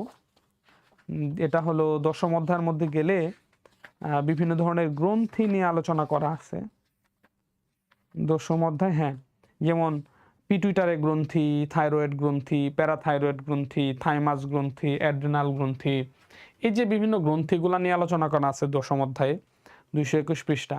এই কোন গ্রন্থি থেকে কি হরমোন নিঃসৃত হয়, এগুলা একটু পড়বা। এখন দেখো, তোমাদের কিন্তু শর্ট সিলেবাসের মধ্যে দশম অধ্যায় ছিল না। 1, 2, 3, 4 আর 11, 12, 13 এই 7টা অধ্যায় ছিল। এই জন্য এটা দেখতে হবে যে সিলেবাসের মানে যে কলেজে এডমিশন দিচ্ছ, ওই এডমিশনের তারা কোন নির্দেশনাটা দিছে, পরীক্ষাটা কি ফুল সিলেবাসের হবে না শর্ট সিলেবাসের হবে। স্পেসিফিক যদি তারা নির্দেশনা দিয়ে দেয় যে শর্ট সিলেবাসেই হবে, তাইলে তো এটা দশম অধ্যায়ে তোমার পড়ার দরকার নাই। কিন্তু যদি স্পেসিফিক কোনো ঘোষণা না থাকে, তাহলে কিন্তু পড়তে হবে। এই গ্রন্থিগুলো একটু পড়বা, কোন গ্রন্থির অবস্থান কোথায়, কোন গ্রন্থি থেকে কি হরমোন নিঃসৃত হয়, কোন হরমোনটা কি করে। যেমন এটা তোমরা পাবা হচ্ছে প্যারাথাইরয়েড গ্রন্থির মধ্যে এই ইয়াটা পাবা। এই যে এখানে কি লেখা আছে, ফসফরাস বিপাক নিয়ন্ত্রণ করে কোন গ্রন্থি?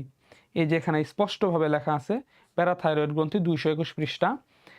যে নিঃসৃত প্যারাথ হরমোন মূলত ক্যালসিয়াম, এই যে প্যারাথাইরয়েড গ্রন্থি থেকে নিঃসৃত প্যারাথ হরমোন মূলত ক্যালসিয়াম এবং ফসফরাস বিপাক নিয়ন্ত্রণ করে। তাহলে হচ্ছে প্যারাথ হরমোন। তাইলে ফসফরাস বিপাক নিয়ন্ত্রণ করে কোন গ্রন্থি? এই যে প্যারাথাইরয়েড গ্রন্থি। কি গ্রন্থি? প্যারাথাইরয়েড গ্রন্থি। এখান থেকে কোন হরমোন নিঃসৃত হয়? প্যারাথ হরমোন নিঃসৃত হয়। থাইমাস গ্রন্থি থেকে কি হরমোন নিঃসৃত হয়? থাইমোসিন। থাইরয়েড গ্রন্থি থেকে কি হরমোন নিঃসৃত হয়? থাইরক্সিন। হ্যাঁ এই টাইপের কোন গ্রন্থি থেকে কি হরমোন নিঃসৃত হয়। এই যে পিটুইটারি গ্রন্থি আছে মাথার মধ্যে সবচেয়ে ছোট আর সবচেয়ে বেশি হরমোন নিঃসৃত করে, এই জন্য পিটুইটারি গ্রন্থিকে গ্রন্থিরাজ বলা হয়। সো এই গ্রন্থিগুলো একটু এখান থেকে পড়বা। এরপর হচ্ছে আলট্রাফিল্টেট কে তৈরি করে। এই যে আলট্রাফিল্টেট ওই যে এই যে মোটামুটি এই যে এটার মতোই একটু আগে যেটা আমরা দেখলাম, এই যে গ্লোমেরুলাস রেচন পদার্থ পরিশ্রুত করে, ওই যে রেচন পদার্থ যেটা বজ্র পদার্থ যেটা, এটাই আলট্রাফিল্টেট। এটা কে তৈরি করে? এটা তৈরি করে হচ্ছে মূলত গ্লোমেরুলাস।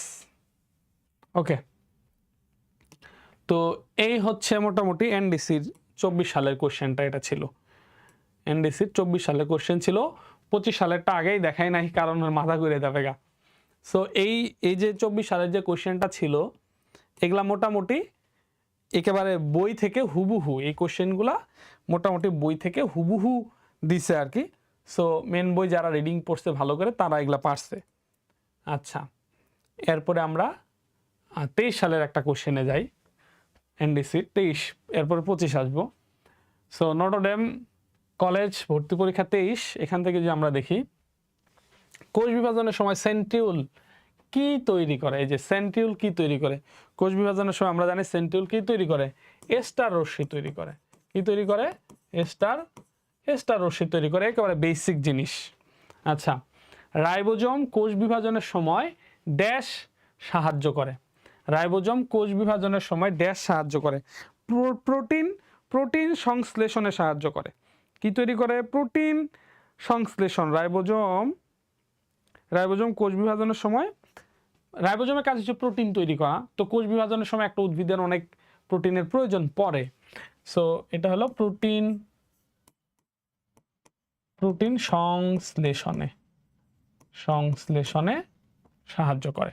রাইবোজোম কোষ বিভাজনের সময় প্রোটিন সংশ্লেষণে সাহায্য করে। ওকে, ফাইন, গেল।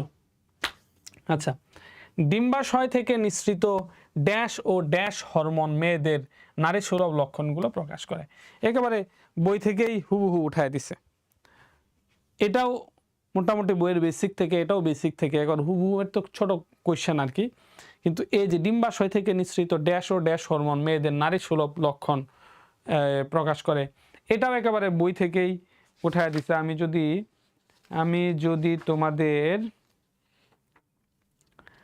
যদি তোমাদের এটা যদি বলি তাহলে হচ্ছে যে অবভিয়াসলি অধ্যায় 11তে এটা আছে। অধ্যায় 11তে তোমরা হচ্ছে যে মানব প্রজননে হরমোনের ভূমিকা যে আছে এই জায়গাটার মধ্যে এটা পাবা। এই যে একেবারে এই যে এখানে আছে, ডিম্বাশয় থেকে নিঃসৃত ইস্ট্রোজেন ও প্রজেস্টেরন হরমোন মেয়েদের নারী সুলভ লক্ষণগুলো সৃষ্টিতে সাহায্য করে। এই যে তাহলে ডিম্বাশয় থেকে নিঃসৃত, এটা হচ্ছে তোমরা পাবা হলো 245 পৃষ্ঠা, একাদশ অধ্যায় 245 পৃষ্ঠা, মানব প্রজননে হরমোনের ভূমিকা। একটা শোনো, শর্ট সিলেবাসের মধ্যে কিন্তু প্রাণের অংশটা ছিল না, এরপরেও বলবো এটা সিলেবাসে, অংশটা সিলেবাসের মধ্যে না থাকলেও প্রাণের প্রজনন অংশটা অবশ্যই ভালো করে পড়ে যাবা। আচ্ছা, তাহলে হচ্ছে যে এটা কি, এই যে 245 পৃষ্ঠা যেখানে হচ্ছে মানব প্রজননে হরমোনের ভূমিকা নিয়ে আলোচনা করা হয়েছে, এটার মাঝখান দিকে দেখো লাইন সুন্দরভাবে লেখা আছে, ডিম্বাশয় থেকে নিঃসৃত ইস্ট্রোজেন এবং প্রজেস্টেরন হরমোন। একটা হচ্ছে কি ইস্ট্রোজেন ও প্রজেস্টেরন হরমোন, প্রজেস্টেরন হরমোন মেয়েদের নারী সুলভ লক্ষণগুলো প্রকাশ করে। তো এরপরে দেখো 1773 সালে অপসলা বিশ্ববিদ্যালয়ের অধ্যাপক ক্যারোলাস লিনিয়াস ড্যাশ বইটি রচনা করেন। এটা প্রথম অধ্যায়ের প্রশ্ন, যে আমাদের বৈজ্ঞানিক নামকরণের জনক ক্যারোলাস লিনিয়াস। এখান থেকে আবার অনেকগুলো প্রশ্ন হতে পারে।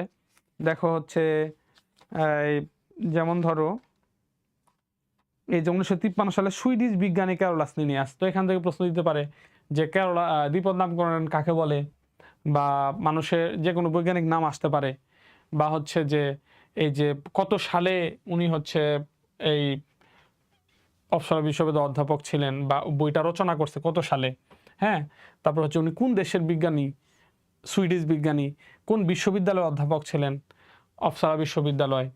তারপর হচ্ছে যে যে বইটা লেখছে ওই বইটার নাম কি, এই যেমন এখানে বইটার নামের কথা বলছে, তো এখানে শুধু একটা বইয়ের নামের কথা বলছে যে এটি পড়বে এরকম না, টোটাল বিষয়গুলাই ধারণা রাখতে হবে। কোন দেশের বিজ্ঞানী, তারপর হচ্ছে কোন বিশ্ববিদ্যালয়ের অধ্যাপক ছিলেন, তারপর হচ্ছে কোন বিষয়ের উপর বই লিখছেন, তাকে তিনি তাকে দ্বিপদ নামকরণের জনক বলা হয় কেন, এই টাইপের অনেক কিছু হতে পারে।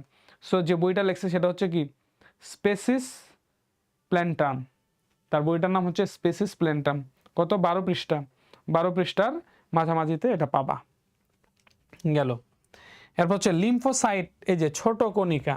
তো এখানে যে ষষ্ঠ অধ্যায় থেকে প্রশ্ন দিচ্ছে, আমরা জানি যে রক্তের কণিকাগুলাকে দুই ভাগে ভাগ করা হয়েছে, একটা হচ্ছে দানা যুক্ত আর একটা হচ্ছে দানাবিহীন। সো ষষ্ঠ অধ্যায়ে যাই, ষষ্ঠ অধ্যায়ের মধ্যে যদি আমরা যাই, আমি একবার এক্স্যাক্টলি পৃষ্ঠা নাম্বার সহ তোমাদের বলে দিই। ষষ্ঠ অধ্যায়, ওফো আমার এই বইয়ের মধ্যে ষষ্ঠ অধ্যায় পৃষ্ঠা নাই, আচ্ছা 140 পৃষ্ঠা, 140 পৃষ্ঠা পাবা। অ্যাগ্রানুলোসাইট এবং গ্রানুলোসাইট, দানাবিহীন এবং দানাযুক্ত। অ্যাগ্রানুলোসাইটগুলো দানাবিহীন, দুই ধরনের কণিকা থাকে, লিম্ফোসাইট, মনোসাইট। আর হচ্ছে গ্রানুলোসাইটগুলো হচ্ছে তিন ধরনের থাকে, একটা হচ্ছে নিউট্রোফিল, ইওসিনোফিল এবং বেসোফিল।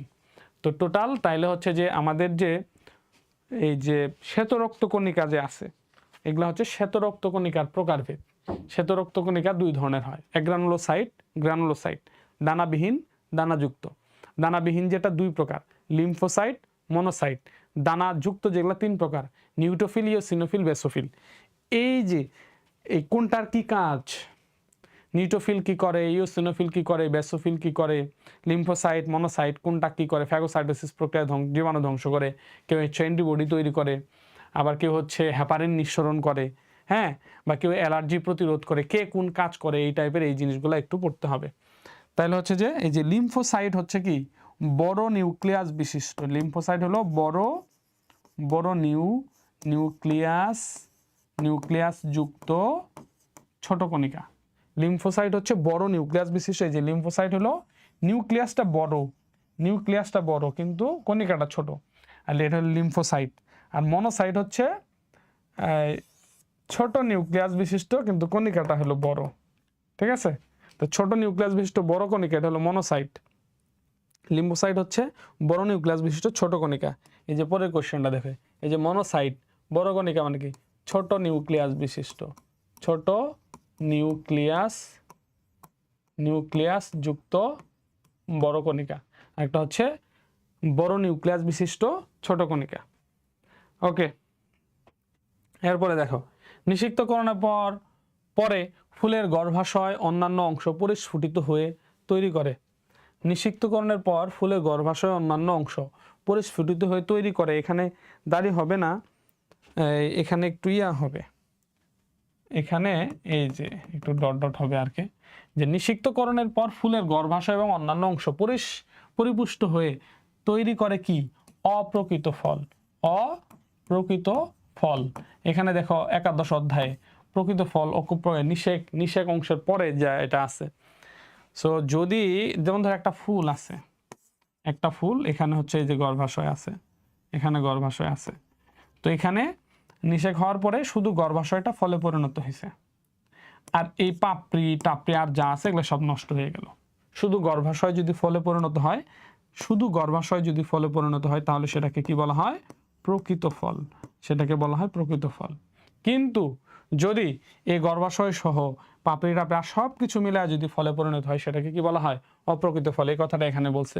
নিষিক্তকরণের পরে ফুলের গর্ভাশয়ের অন্যান্য অংশ পরিস্ফুটিত হয়ে, মানে ফুলের গর্ভাশয় সহ অন্যান্য অংশ পরিস্ফুটিত হয়ে তৈরি করা হচ্ছে কি অপ্রকৃত ফল। আচ্ছা, ক্ষুদ্রান্তের কোন এনজাইম আমিষ পরিপাক করে? ক্ষুদ্রান্তের মধ্যে কোন এনজাইম আমিষ পরিপাক, ক্ষুদ্রান্তের মধ্যে কোনটা থাকে? ট্রিপসিন থাকে, রাইট, ট্রিপসিন। এই ট্রিপসিন এনজাইম, তাহলে দেখো এখানে কি শুধু আমরা এটি পড়বো না, তাহলে শর্করা পরিপাক করে কে? Amylase enzyme. স্নেহ পরিপাক করে কে? Lipase enzyme. সো এই যে তাহলে পরিপাক রিলেটেড কোশ্চেন দেখো আসছে। সো শর্করা পরিপাক করে অ্যামাইলেজ, তারপর হচ্ছে স্নেহ পরিপাক করে ট্রিপসিন, লাইপেজ। শর্করা পরিপাক করে অ্যামাইলেজ, স্নেহ পরিপাক করে লাইপেজ, আর হচ্ছে এই যে আমিষ পরিপাক করে হচ্ছে ট্রিপসিন। আচ্ছা, মানুষের গোত্রের নাম কি? ওই যে মানুষের গোত্র মানুষের বৈজ্ঞানিক নাম হোমোস্যাপিয়েন্স, এটা তো পড়বা। পাশাপাশি মানুষের শ্রেণীবিন্যাস পড়তে হবে। কত নাম্বার পৃষ্ঠায় তোমাদের মানুষের শ্রেণীবিন্যাস আছে, এটা প্রশ্ন দিয়ে দিতে পারে যে মানুষের শ্রেণীবিন্যাস লেখো। এবং প্রথম অধ্যায় থেকে যে যতগুলা জীবের বৈজ্ঞানিক নাম আছে প্রত্যেকটা বৈজ্ঞানিক নাম মুখস্থ করতে হবে। যে কোনো বৈজ্ঞানিক নাম পরীক্ষার মধ্যে দিতে পারে। যেমন কাঁঠালের বৈজ্ঞানিক নাম লেখো, শাপলার বৈজ্ঞানিক নাম লেখো, ম্যালেরিয়া জীবাণুর বৈজ্ঞানিক নাম লেখো, ইলিশ মাছের বৈজ্ঞানিক নাম লেখো, এরকম বৈজ্ঞানিক নাম পরীক্ষার মধ্যে দিয়ে দিতে পারে। এবং হচ্ছে কি এই যে মানুষের যে শ্রেণীবিন্যাস, এটা কি খুঁজে পাচ্ছে না কেন? মানুষের শ্রেণীবিন্যাস, আচ্ছা মানুষের শ্রেণীবিন্যাস হচ্ছে এই যে 11 পৃষ্ঠা, kingdom, phylum, class, order, family, genus, species. এই যে 11 পৃষ্ঠায় এখানে মানুষের শ্রেণীবিন্যাস আছে। সো এখানে মানুষের কিংডম হচ্ছে অ্যানিমেলিয়া, ফাইলাম হচ্ছে করডাটা, ক্লাস হচ্ছে মাম্মালিয়া। তো এখানে দিছে মানুষের গোত্র, এখানে দিতে পারতো মানুষের শ্রেণী, মানুষের পর্ব, মানুষের গোত্র, মানুষের গণ, মানুষের যেটাই দিক, মানে গোত্র দিছে মানে ফ্যামিলি দিছে। তো হচ্ছে হোমোনিডি বা হোমোনিডাই, যেভাবে বলো, HOMINIDAE। তাহলে মানুষের গোত্র হচ্ছে কি হোমোনিডি। আচ্ছা, নিউরনের নিউক্লিয়াসে কোনটি সক্রিয় থাকে না? নিউরনের আমরা জানি নিউরন কোষ কি হয় না, বিভাজিত হয় না। কারণ নিউরনের নিউক্লিয়াসের মধ্যে কি থাকে না? সেন্ট্রোজোম বা সেন্ট্রিওল থাকে না। সেন্ট্রিওল থাকে না। নিউরনের নিউক্লিয়াসে কোনটি সক্রিয় থাকে না? সেন্ট্রিওল থাকে না। যার কারণে নিউরন কোষ কি হয় না, বিভাজিত হয় না। একটা শিশু জন্মের সময় যতগুলা নিউরন থাকে তার বড় হইলেও ততগুলা নিউরনই থাকে। শুধু নিউরনগুলো আবার শাখা প্রশাখা বৃদ্ধি পায়, বড় হয়, বাট সংখ্যা বৃদ্ধি পায় না। আচ্ছা, এরপর হচ্ছে ডিমের সাদা অংশে ড্যাশ অনুপস্থিত। ডিমের সাদা অংশে কি অনুপস্থিত থাকে? ডিমের সাদা অংশের মধ্যে কি অনুপস্থিত থাকে? কোলেস্টেরল। এই জন্য দেখবা যাদের হচ্ছে যে ডায়াবেটিস আছে বা আদার্স হার্টের সমস্যা আছে বা রক্তের কোলেস্টেরল জনিত প্রবলেম আছে, তারা দেখবা ডিম খায়, কুসুম ছাড়া ডিম খায়। বলবা এই ডিমটা কুসুমটা আলাদা করো। আমি একজনের সাথে হচ্ছে হোটেলে বসছি, রুটি খাবো, তো সে বলতেছে এই করো, এই ডিমটার কুসুম আলাদা করে সাদা অংশ ভেজে দাও। আরে, কারণ হচ্ছে কি যে ডিমের যে সাদা অংশ এখানে কোলেস্টেরল থাকে না। যার কারণে যাদের কোলেস্টেরল জনিত প্রবলেম আছে বা হার্টের বা আদার্স রক্তের আরো বিভিন্ন প্রবলেম থাকতে পারে, তাহলে কোলেস্টেরল খাইলে তো তার সমস্যা, যেহেতু এই প্রবলেম আছে, সো কোলেস্টেরল মানে কুসুম ছাড়া বাকি অংশটা খাবে। আচ্ছা, ড্যাশ গঠন ও সংরক্ষণে ম্যাঙ্গানিজ প্রয়োজন।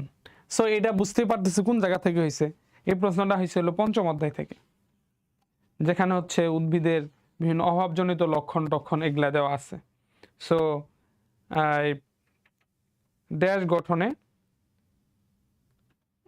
গঠন ও সংরক্ষণে ম্যাঙ্গানিজ প্রয়োজন। ক্লোরোপ্লাস্ট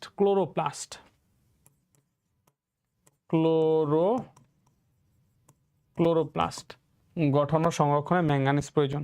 এটা এক্স্যাক্টলি আমি যদি তোমাদের, যেহেতু 5ম অধ্যায় তোমাদের সিলেবাসে ছিল না, এরপরেও আমি একটু তাইলে সহজ করে দিই। এটা হচ্ছে উদ্ভিদের বিভিন্ন অভাবজনিত লক্ষণগুলো আছে। এই অভাবজনিত লক্ষণগুলোর মধ্যে ম্যাঙ্গানিজে চলে যাও। ম্যাঙ্গানিজ, হ্যাঁ, এটা হলো 87 পৃষ্ঠায় পাবা। এখানে স্পষ্ট করে লেখা আছে প্রথম লাইনটাই, ক্লোরোপ্লাস্ট গঠন ও সংরক্ষণের জন্য ম্যাঙ্গানিজ প্রয়োজন। সো এই যে 5ম অধ্যায়ের মধ্যে বিভিন্ন অভাবজনিত লক্ষণ আছে, যেমন পটাশিয়ামের অভাবে কি হয়, ম্যাঙ্গানিজের অভাবে ফসফরাস, সালফার, ম্যাগনেসিয়াম, বোরন, তারপর পটাশিয়াম, নাইট্রোজেন, কোনটার অভাবে কি হয়, এই বিষয়গুলা একটু পড়তে হবে। বিশেষ করে হলো এখানে নাইট্রোজেন এবং সালফার, এই দুইটা বেশি গুরুত্ব দিয়ে পড়বা। নাইট্রোজেন এবং সালফার একটু বেশি গুরুত্ব দিয়ে পড়তে হবে। কি কি পড়বা? বেশি গুরুত্ব দিয়ে নাইট্রোজেন এবং সালফার। কারণ নাইট্রোজেনের অভাবে কি হয়? নাইট্রোজেনের অভাবে হচ্ছে উদ্ভিদের পাতা হলুদ হয়ে যায়, এই পাতা হলুদ হয়ে যাওয়ার প্রক্রিয়াটা ক্লোরোসিস বলা হয়। এখান থেকে প্রশ্ন হইতে পারে যে ক্লোরোসিস কি, ক্লোরোসিস কি। সো তাহলে পাতা হলুদ হয়ে যাওয়ার প্রক্রিয়া হচ্ছে কি ক্লোরোসিস। পয়েন্ট, এই যে 88 পৃষ্ঠার মধ্যে এটা পাবা, 88 পৃষ্ঠার মধ্যে এটা পাবা। এরপরে সালফার পড়বা, 89 পৃষ্ঠা থেকে সালফার অংশটা পড়বা। এখানে আর একটা সংজ্ঞা আছে, সেটা হচ্ছে ডাইব্যাক। কি ডাইব্যাক? উদ্ভিদের পাতার মৃত অঞ্চলের সৃষ্টি হয়। যেমন এক্স্যাক্টলি আমি যদি এখান থেকেই কোট করি তাহলে হচ্ছে যে সালফারে হবে মূল কাণ্ড এবং পাতার শীর্ষ থেকে শুরু করে পর্যায়ক্রমে টিস্যু মারা যেতে থাকে, যাকে ডাইব্যাক বলে। তো সালফারে হবে পাতার মূল কাণ্ড, পাতার শীর্ষ থেকে পর্যায়ক্রমে টিস্যু কি হয় মারা যেতে থাকে, এটাকে ডাইব্যাক বলা হয়। এখান থেকে ওই টপিকগুলো একটু পড়বা। মেরুদণ্ডী প্রাণীর শ্বাসনালীতে কোন টিস্যু থাকে? মেরুদণ্ডী প্রাণীর, এই যে মেরুদণ্ডী প্রাণীর যে শ্বাসনালী আছে, সো মেরুদণ্ডী প্রাণীর শ্বাসনালী সিলিয়াযুক্ত সিউডোস্টেডিফাইড। আচ্ছা, তাহলে হচ্ছে এই সিলিয়াযুক্ত সিউডোস্টেডিফাইড আবরণী টিস্যু। আচ্ছা, এটা আমি একটু পৃষ্ঠা নাম্বার সহ বলে দেই। দ্বিতীয় অধ্যায়ের মধ্যে পাবা, দ্বিতীয় অধ্যায়ের মধ্যে এই যে প্রাণী টিস্যু, এখানে একটা টপিক আছে দ্বিতীয় অধ্যায়ের মধ্যে প্রাণী টিস্যুগুলা যে আছে। তো প্রাণী টিস্যু যেমন হচ্ছে আবরণী টিস্যু আছে, যেমন কিউবোডাল, কলামনার, তারপরে যে স্কোয়ামাস, কিউবোডাল, কলামনার, তারপরে হচ্ছে সাধারণ আবরণী টিস্যু স্টেডিফাইড, সিউডোস্টেডিফাইড।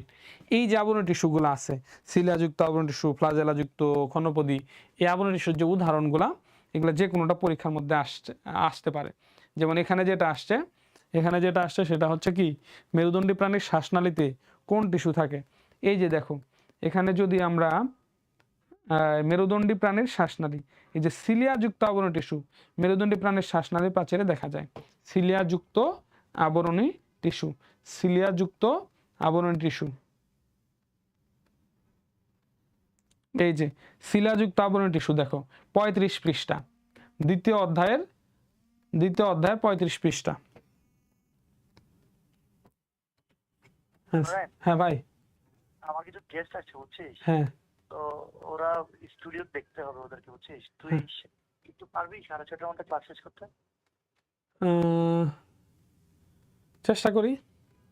আমি একটু চেষ্টা করতে, আমার 6:30টার মধ্যে ক্লাস শেষ করে দিচ্ছ। আমার এখানে গেস্ট আসছে, ওরা ফটিকছড়ি বহু দূর থেকে আসছে। তো ওরা আমার ছোট ভাই আর কি, সবাই 3 জন। আচ্ছা আচ্ছা, ঠিক আছে ঠিক আছে। হ্যাঁ, ওকে দেখো।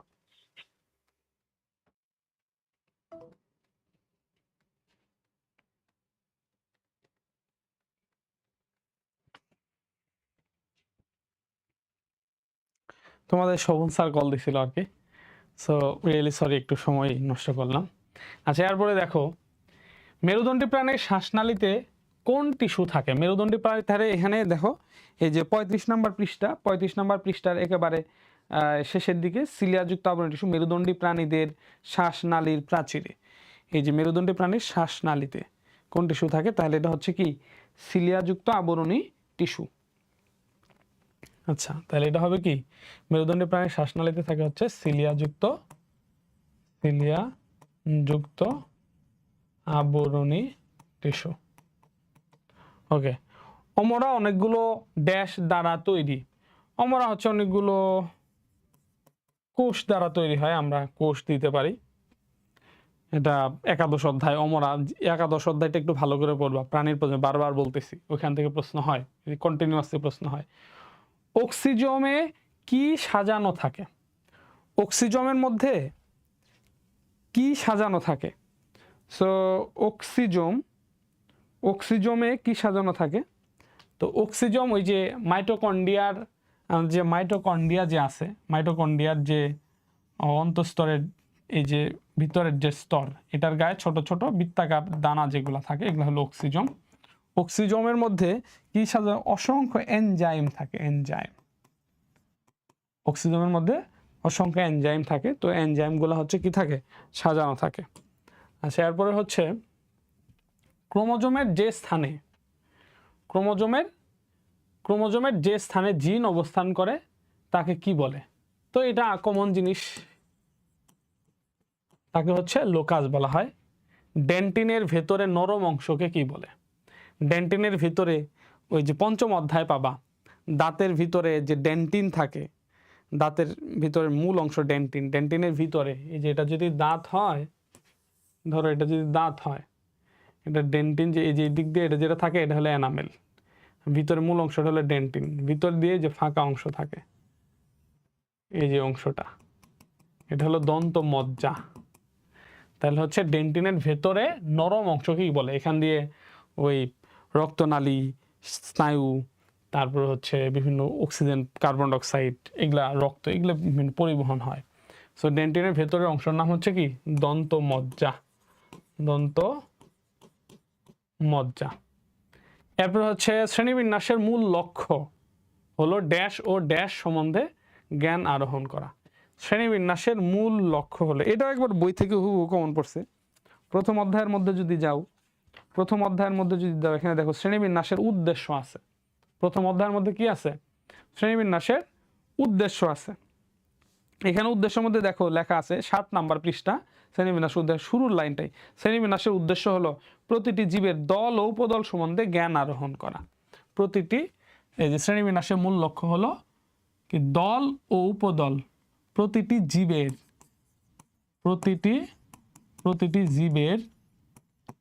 জীবের দল ও উপদল সম্বন্ধে জ্ঞান আরোহণ করা, এই যে শ্রেণীবিন্যাসের মূল লক্ষ্য। একেবারে উদ্দেশ্য হলো, আচ্ছা গেল। সো এখান থেকেও একেবারে হুবহু কমন। ফাইব্রিন এক ধরনের কি, ফাইব্রিন এই যে রক্ত জমাট বাঁধার যেই আছে, ফাইব্রিন এক ধরনের হচ্ছে প্রোটিন। ফাইব্রিন হচ্ছে কি এক ধরনের প্রোটিন, রক্তের মধ্যে থাকা প্রোটিন, যেটা হচ্ছে রক্ত জমাট বাঁধায়। আচ্ছা, তারপর খাদ্যের সহায়ক উপাদান কয়টি? খাদ্যের সহায়ক উপাদান কয়টা? খাদ্যের মধ্যে সহায়ক উপাদান হচ্ছে ওই যে শর্করা, আমিষ, স্নেহ, 3টা উপাদান গেল, 3টি।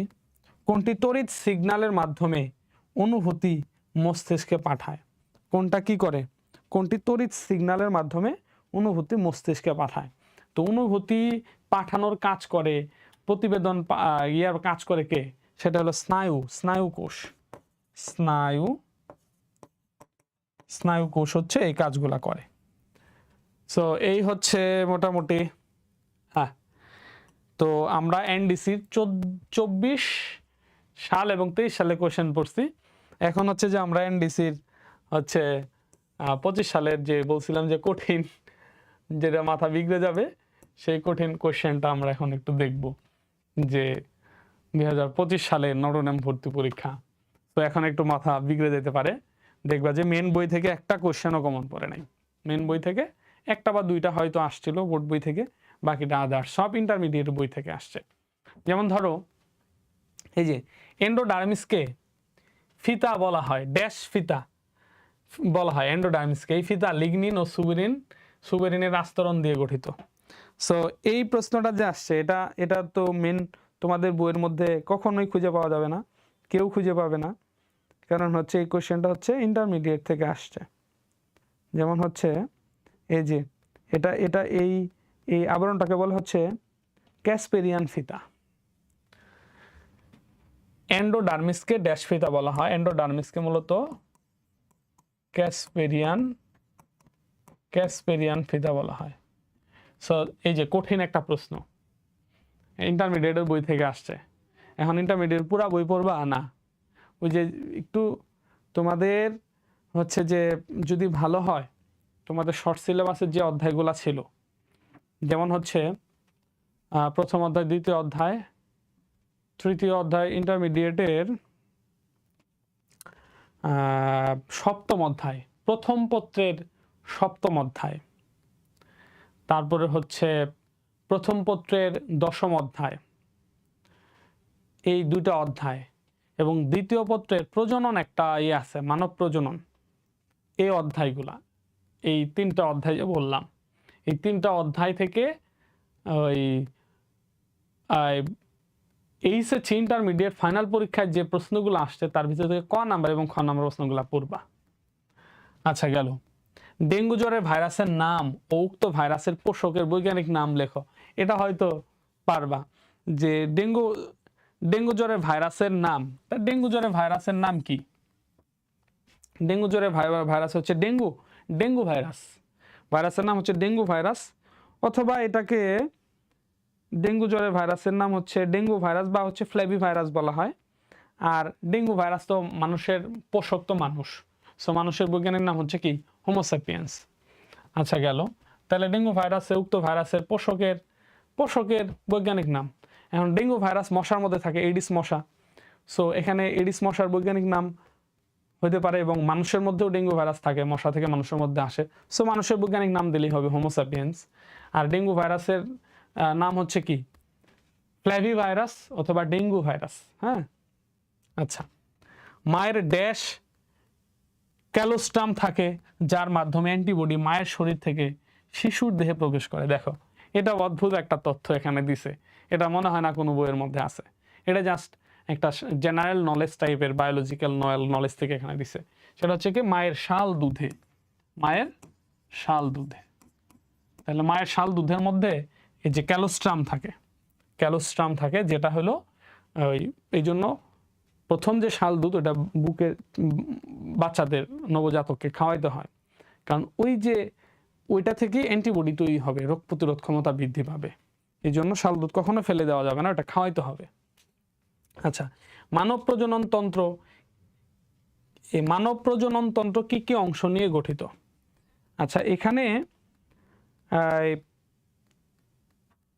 মানব প্রজনন তন্ত্র কি কি অংশ নিয়ে গঠিত, তো মানুষের যে প্রজনন তন্ত্র, বিশেষ করে মেয়েদের, যেমন তোমার গর্ভাশয়, তারপরে হচ্ছে যেমন ডিম্বাশয়, ডিম্বনালী, জরায়ু, এই অংশগুলা মানব প্রজনন তন্ত্রের মধ্যে থাকে। তাহলে হচ্ছে কি ডিম্বাশয়, তারপর হচ্ছে ডিম্বনালী, তারপর হচ্ছে জরায়ু, এগুলা হচ্ছে প্রজনন তন্ত্রের অংশ। নিডারিয়ানদের দ্বিস্তরী প্রাণী বলা হয় কেন? এই যে দ্বিস্তরী, মানুষের ভ্রূণীয় স্তর, যে সকল প্রাণীদের ভ্রূণ গঠিত হয়, ভ্রূণীয় স্তর দ্বিস্তরী হয়, 3 স্তরী হয়। হ্যাঁ, তাহলে ভ্রূণীয় স্তর আমরা জানি যে ভ্রূণীয় স্তর, যে মানুষের ভ্রূণীয় স্তর গঠিত হয়, ভ্রূণীয় স্তর হলো মানুষ হলো 3 স্তরী। ভ্রূণ যখন থাকে তখন 3টা স্তর হয়, একটোডাম, মেসোডাম, এন্ডোডাম, এই হলো 3টা। আর যারা দ্বিস্তরী, তারা হচ্ছে যে দ্বিস্তরী যারা, বাইরের স্তরটার নাম একটোডাম, ভিতরের স্তরটার নাম হচ্ছে এন্ডোডাম। সো এখানে নিডারিয়ার ক্ষেত্রে না, যারা দ্বিস্তরী তাদেরই এই যে নিডারিয়ানদের দ্বিস্তরী প্রাণী বলা হয়, কারণ তার ভ্রূণীয় স্তর হলো দ্বিস্তর বিশিষ্ট। দ্বিস্তরী কেন বলা হয়? ভ্রূণীয় স্তর হচ্ছে দ্বিস্তরে 2টা স্তর বিশিষ্ট। যখন মায়ের পেটের মধ্যে ভ্রূণ অবস্থায় থাকে, জাইগোট থেকে যখন ভ্রূণ গঠিত হয়, তখন হলো 2টা স্তর থাকে, একটা হলো একটোডাম, একটা হলো এন্ডোডাম, 2টা স্তর বিশিষ্ট হয়, এই জন্য এটা হলো দ্বিস্তরী। আবার মানুষের ক্ষেত্রে 3 স্তর বিশিষ্ট হয়, একটোডাম, মেসোডাম এবং এন্ডোডাম, এই জন্য মানুষ হচ্ছে কি 3 স্তরী। আচ্ছা, এরপরে দেখো, আলসার বলতে যে কোনো ড্যাশ বা ড্যাশ এক ধরনের ক্ষত বোঝায়। আলসার বলতে যে কোনো, এই যে এটা আবার বই থেকে কমন পড়ছে, মেন বই থেকে। আলসার বলতে যে কোনো আবরণী টিস্যু বা এপিথেলিয়া, এটাও মেন বই থেকে কমন পড়ছে। এটা হলো 5ম অধ্যায়ের মধ্যে যে আছে, তোমাদের 5ম অধ্যায়ের 119 পৃষ্ঠাতে গ্যাস্ট্রিক ও পেপটিক আলসার আছে, এটার মধ্যে এখানে স্পষ্ট করে দেওয়া আছে আলসার বলতে যে কোনো এপিথেলিয়াম বা আবরণী টিস্যুর এক ধরনের ক্ষত। তাহলে হচ্ছে এপিথেলিয়াম বা আবরণী টিস্যুর আবরণী। তাহলে আলসার বলতে যে কোনো এপিথেলিয়াম বা আবরণী টিস্যুর এক ধরনের ক্ষত, এটা বই থেকে কমন পড়ছে এই অংশটুকু। তাহলে এখানে দেখো, এই যে এন্ডোডার্মিস, এটা ক্যাসপেরিয়ান ফিতা, হ্যাঁ, এটা হচ্ছে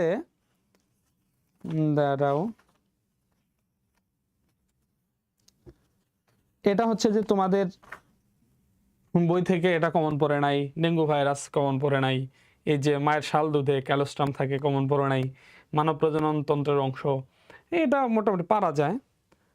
তারপরে দেখো আচ্ছা আচ্ছা এটা কেমন পড়ছে, এই দেখো মুখছিদ্রের ওষ্ঠ দিয়ে বেষ্টিত ছিদ্রকে ড্যাশ বলা হয়। মুখছিদ্রের এই যে এই অংশ, এই প্রশ্নটা দেখো যে মুখছিদ্রের ওষ্ঠ দিয়ে বেষ্টিত ছিদ্রকে ড্যাশ বলা হয়, এটাকে ভেস্টিবিউল বলা হয়। ভেস্টিবিউল, ভেস্টিবিউল বলা হয়। ভেস্টিবিউল এই যে আমাদের মুখের ছিদ্র, এই যে চারপাশ দিয়ে এই যে ছিদ্রটা, দাঁত, ওই যে ছিদ্রটা, মুখের যে ছিদ্র, হ্যাঁ এই যে ছিদ্রটা, এটাকে ভেস্টিবিউল বলা হয়। সো এই যে মুখছিদ্রের ওষ্ঠ দিয়ে বেষ্টিত যে ছিদ্র, মুখের এখানে মুখের ওষ্ঠ দিয়ে বেষ্টিত ছিদ্রটা, এটাকে ভেস্টিবিউল বলা হয়। নিম্ন ড্যাশ ও ড্যাশ চর্বিযুক্ত খাবারকে যে কিটোজনিক ডায়েট বলা হয়। কিটোজনিক ডায়েট সম্বন্ধে 9, 10 কোনো কিছু বলা নাই, ইন্টারমিডিয়েটের বইয়ের মধ্যে একটু সামান্য পরিমাণে একটা পয়েন্ট আছে। তাহলে হচ্ছে নিম্ন শর্করা এবং নিম্ন শর্করা ও উচ্চ চর্বিযুক্ত খাবারকে মানে কিটো ডায়েট যেটাকে বলে। শর্করা কম খাওয়া, একেবারে ভাত রুটি একেবারে কম খেয়ে চর্বিযুক্ত খাবার বেশি খাওয়া, এটা হলো কিটোজনিক ডায়েট। টোটিপোটেন্সি কি, এটা হলো অধ্যায় 14 থেকে আসছে। টোটিপোটেন্সি ওই যে আমরা যে টিস্যু কালচার করি, ছোট্ট একটা টিস্যু থেকে পূর্ণাঙ্গ চারা রূপান্তরিত হয়, এটাকে টোটিপোটেন্সি বলা হয়। তাহলে টোটিপোটেন্সি কি, এটা একজন বিজ্ঞানী বলছিল, ওনার নামটা এই মুহূর্তে আমার মনে নাই। উনি বলছিল যে একটা উদ্ভিদের যে কোনো একটা কোষ থেকে পূর্ণাঙ্গ আর একটা উদ্ভিদ হওয়ার একটা আছে, প্রবণতা আছে, এটা হলো টোটিপোটেন্সি। তাহলে এক্স্যাক্টলি সংজ্ঞাটা যদি আমরা বলি, উদ্ভিদের প্রতিটি সজীব কোষের একটি পূর্ণাঙ্গ উদ্ভিদে পরিণত হওয়ার অন্তর্নিহিত ক্ষমতা। একটা উদ্ভিদের যে কোনো একটা কোষকে পূর্ণাঙ্গ উদ্ভিদে পরিণত হওয়ার যে অন্তর্নিহিত ক্ষমতা, এটা হচ্ছে কি টোটিপোটেন্সি। আচ্ছা, বংশগতির মৌলিক একক বলা হয় কারণ জিন ড্যাশ অনু, তাহলে এই যে সহজ ভাষায় জিন, এটা হচ্ছে কি জিনকে বংশগতির মৌলিক একক বলা হয় কারণ জিন হচ্ছে ডিএনএর খণ্ডাংশ, ডিএনএ অণুর, এখানে ডিএনএ লিখলে হবে, ডিএনএ অণুর একটি খণ্ডাংশ। তো অধ্যায় 12 থেকে বিশেষ করে ডিএনএর গঠন, আরএনএ, তারপরে হচ্ছে ওই যে কালার ব্লাইন্ড যে বর্ণান্ধতা, তারপর থ্যালাসেমিয়া, কালার ব্লাইন্ডের যে চেকার বোর্ড, যে এই একজন বাহক, স্ত্রী যদি বাহক হয়, বাবা যদি বর্ণান্ধ হয়, কত সন্তান বর্ণান্ধ হবে, কি হবে, এই টাইপের যে কোশ্চেনগুলো আছে, এগুলো একটু হচ্ছে ভালো করে দেখবা। আচ্ছা, এরপরে হচ্ছে কি এই যে মার্জিনাল রিচ কি, এটা কি কোথায়, এটা কি এই প্রশ্ন এটা দিচ্ছে নটরডেম ভর্তি কলেজ ভর্তি পরীক্ষা 25। প্রশ্ন কিন্তু পাবা না তোমরা, প্রশ্ন কিন্তু নিয়ে নিবে পরীক্ষার পরে, প্রশ্ন নিয়ে নিবে। তাহলে প্রশ্নগুলো কিভাবে সংগঠিত হয়, পরীক্ষা দিয়ে যারা বেড়া ওদেরকে জিজ্ঞেস করে কি কি প্রশ্ন আসছিল, তো অনেকটা ধারণা নেই যে এটা আসছিল, এটা সবই আনুমানিক, ছাত্ররা বলছে, তারপরে এগুলা লেখা হয়েছে। মার্জিনাল রিচ কি, এটা কই থেকে আসছে, জরায়ুস বা হচ্ছে যে ভিভিপেরাস, এটা কি কই থেকে আসছে, হ্যাঁ, এই যে এক বিশেষ ধরনের পানি নির্বাচক অংশ কই থেকে আসছে, এগুলো সব ইন্টারমিডিয়েটের। এই যে অ্যাপোস্পোরি কি কই থেকে আসছে, ইন্টারমিডিয়েটের অংশ। রক্তের উপাদান হিসেবে ভাসমান বিভিন্ন কোষকে, এটা না হলে বুঝলাম যে রক্তের মধ্যে যে ভাসমান যে কোষগুলা থাকে এগুলাকে রক্তকণিকা বলা হয়, এগুলাকে কি বলা হয়, রক্তকণিকা বলে। তাহলে রক্তের উপাদান হিসেবে ভাসমান বিভিন্ন কোষগুলাকে কি বলা হয়, রক্তকণিকা বলা হয়। কিন্তু এই যে কোশ্চেনগুলা যে আসছে এখান থেকে, তারপরে দেখো আরো দেখাই, এই যে লোডিকিউল কি। আচ্ছা, আরেকটা কথা হচ্ছে যে ইন্টারমিডিয়েটের বই যদি কেউ একটু পড়ো, সেটা তোমরা পড়তে পারো হলো আবুল হাসান স্যারের প্রথম পত্রর সপ্তম অধ্যায়, হ্যাঁ সপ্তম অধ্যায়টা একটু ভালো করে, সপ্তম অধ্যায়টা একটু পড়ে রাখতে পারো, কারণ ওইখান থেকে এই যে প্রশ্নটা দিছে সালোক সংশ্লেষণের হার কি, এটাও হচ্ছে ইন্টারমিডিয়েটের টপিক। তারপর হচ্ছে পাতা ঝরে গেল নগ্নবীজি উদ্ভিদের কাণ্ডে বিশেষ চিহ্ন দেখা যায়, একে এটাও সপ্তম অধ্যায়, এটাও ওই নগ্নবীজি আবৃতবীজি মানে ইন্টারমিডিয়েটের সপ্তম অধ্যায় থেকে এটা আসছে। তারপর ধূমপানের ধোঁয়া ফুসফুসের ড্যাশ প্রাচীর ক্ষতিগ্রস্ত করে, এতে অ্যালভিওলাসের আয়তন বেড়ে যায়। আচ্ছা, ধূমপানের ধোঁয়া ফুসফুসের, এই যে ধূমপানের যে ধোঁয়া, আচ্ছা ধূমপানের ধোঁয়া, আচ্ছা এই যে ধূমপানের ধোঁয়া ফুসফুসের অ্যালভিওলাসের প্রাচীর, অ্যালভিওলাসের প্রাচীর ক্ষতিগ্রস্ত করে, এতে অ্যালভিওলাসের আয়তন বেড়ে যায়। শোষণ কি এটা পারবা, শোষণের সংজ্ঞা দিবা। তো মোটামুটি রাফেজ কি এটা পারবা, সার্কুলেমা সার্কুলপ্লাজম এটা পারবা, এটা মেন বই থেকে দিছে। বীজের অঙ্কুরোদ্গম, আচ্ছা এই যে এটাও ইন্টারমিডিয়েটের বই থেকে দিছে। তারপর যে মাধ্যমে পরাগ বহন করে গর্ভমুণ্ড পর্যন্ত নিয়ে যায়, আচ্ছা যে মাধ্যম পরাগ বহন করে গর্ভমুণ্ড পর্যন্ত নিয়ে যায় এটা হচ্ছে পরাগায়নের মাধ্যম বলে, পরাগায়নের মাধ্যম, এটাকে পরাগায়নের মাধ্যম বলে। সো এখন আমরা এই টপিকগুলা তাহলে দেখো, এগুলা তো কমন পড়বে না যে এগুলো আমি শিখে যাব ওইটাই আমার পরীক্ষায় দিবে, এরকম তো না। কিন্তু কথা হলো যে এই প্রশ্নগুলা কিন্তু কি পরিমাণ কঠিন প্রশ্ন এটা তোমরা বুঝতেছ, এটা কোনো বই থেকে কিন্তু আসে নাই। সো আচ্ছা এর পর্যন্ত আমরা আলোচনা করছি, এরপরে আমরা এখন এগুলো একটু দেখব। তাহলে মুখছিদ্রের যে বেষ্টিত, এই যে ঠোঁট দ্বারা বেষ্টিত ছিদ্র, এটাকে ভেস্টিবিউল বলা হয়। আচ্ছা কিটোডাইট গেল, টোটিপেন্সি গেল, তারপরে এটা গেল। ওকে, এবার যে মার্জিনাল রিজ, যেটা মার্জিনাল রিজটা মোটামুটি একটা একটু কঠিন টপিক আছে। মার্জিনাল রিজ সংক্রান্ত দুইটা, ওহো ওকে দাঁড়াও আমি একটা নোট করে রাখছি, সেটাতে আমরা একটু যাই। মার্জিনাল রিজ,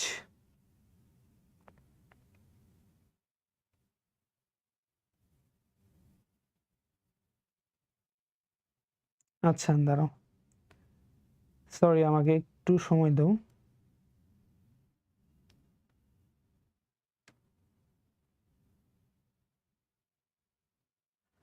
আচ্ছা গ্যাস্ট্রুলেশনের সময় ব্লাস্টোডিস্কের নিচের অংশ ক্রমশ সরু হয়ে ওঠে মার্জিনাল রিজ। আচ্ছা তো গ্যাস্ট্রুলেশন মানে মানুষের প্রজননের যে ধাপ আছে, তো এখানে হচ্ছে প্রথমে হচ্ছে একটা ছোট বলের মতো হয়, পরে সেটা ফাঁপা হয়ে যায়। এই যে ফাঁপা হয়ে যায় এটা হচ্ছে গ্যাস্ট্রুলেশন। তো এখানে এক ধরনের একটা বলয় দেখা যায়, এটাকে মার্জিনাল রিজ বলা হয়। মার্জিনাল রিজ সংক্রান্ত আর একটা পয়েন্ট আছে, সেটা হচ্ছে যে আমাদের যে দাঁত আছে, দাঁতের ধরা এই যে এইদিকের উঁচা অংশগুলো আছে, এগুলাকেও হচ্ছে মার্জিনাল রিজ বলা হয়। দাঁতের কানিগুলো একটু উঁচা হয় না, এগুলাকেও মার্জিনাল রিজ বলা হয়। আচ্ছা এরপর হচ্ছে ভিভিপেরাস, যেটা এই ভিভিপেরাস হচ্ছে যারা একটা হলো ভিভিপেরাস আর একটা হচ্ছে ওভিপেরাস। ওভিপেরাস, ভিভিপেরাস হলো যারা বাচ্চা দেয়, বাচ্চা প্রসব করে, যেমন মানুষ হলো বাচ্চা প্রসব করে, যারা বাচ্চা প্রসব করে এরা হচ্ছে ভিভিপেরাস। আর ওভিপেরাস হচ্ছে যারা ডিম দেয়, যারা ডিম দেয় এদেরকে কি বলা হয়, ওভিপেরাস বলা হয়। আচ্ছা এক বিশেষ ধরনের এই যে হাইডাথোট, পানিরন্ধ্র, এটা হচ্ছে কি হাইডাথোট, হাইডাথোট, হাইডাথোট। যে হাইড্রাথোট বা পানিরন্ধ্র আছে, যেমন পাতার মধ্যে পত্ররন্ধ্র আছে, সেম ভাবে উদ্ভিদের পাতা থেকে পানি বের হওয়ার জন্য এক ধরনের পানিরন্ধ্র আছে, ওইটাকে হাইড্রাথোট বলা হয় বা পানিরন্ধ্র। হ্যাঁ, তাহলে হচ্ছে পানিরন্ধ্র অথবা হচ্ছে হাইড্রাথোট। তাহলে হাইড্রাথোট এক বিশেষ ধরনের পানি নির্মোচন অঙ্গ।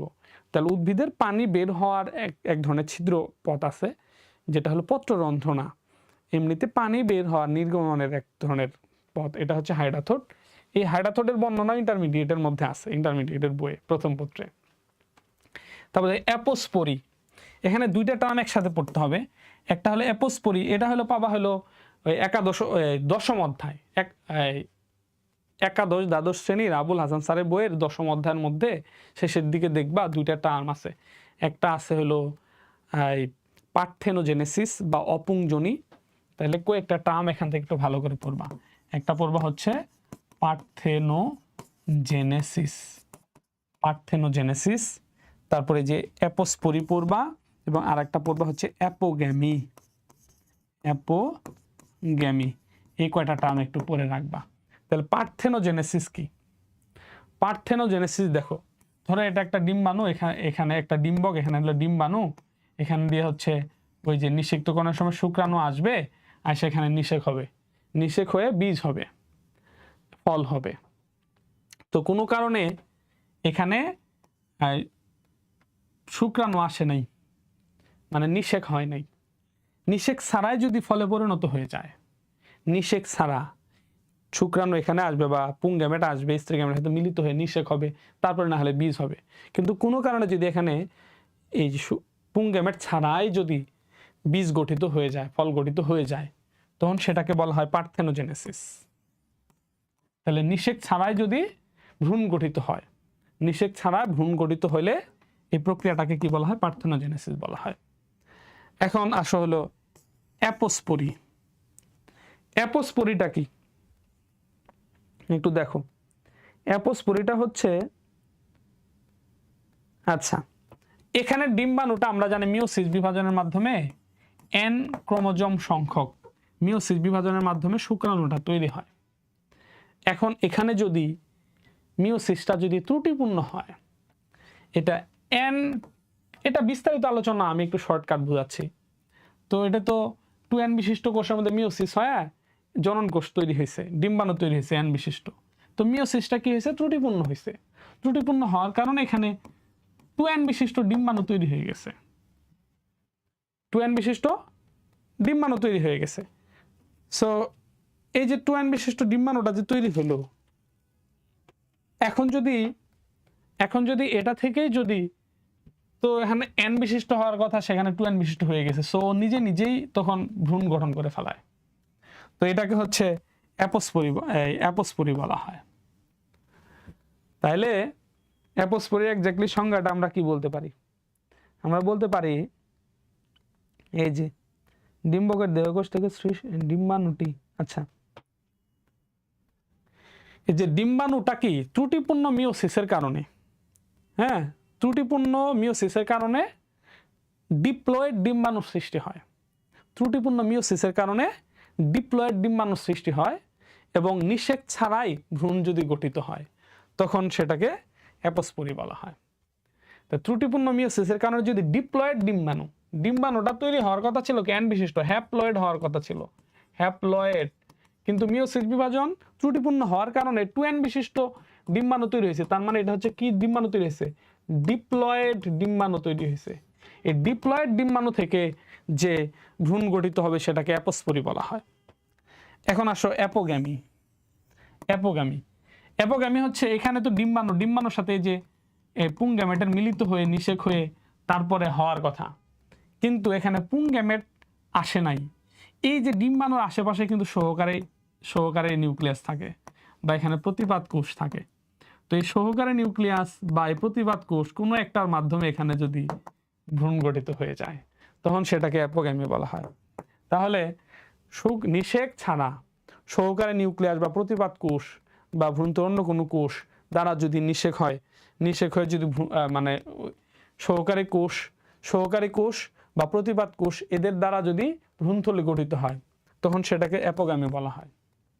আর ডিম্বাণু যে হ্যাপ্লয়েড ডিম্বাণু তৈরি না হয়, যদি ডিপ্লয়েড ডিম্বাণু তৈরি হয়, ভ্রূণথলি হয় নিষেক ছাড়া, তাহলে সেটা হচ্ছে কি অ্যাপোস্পোরি।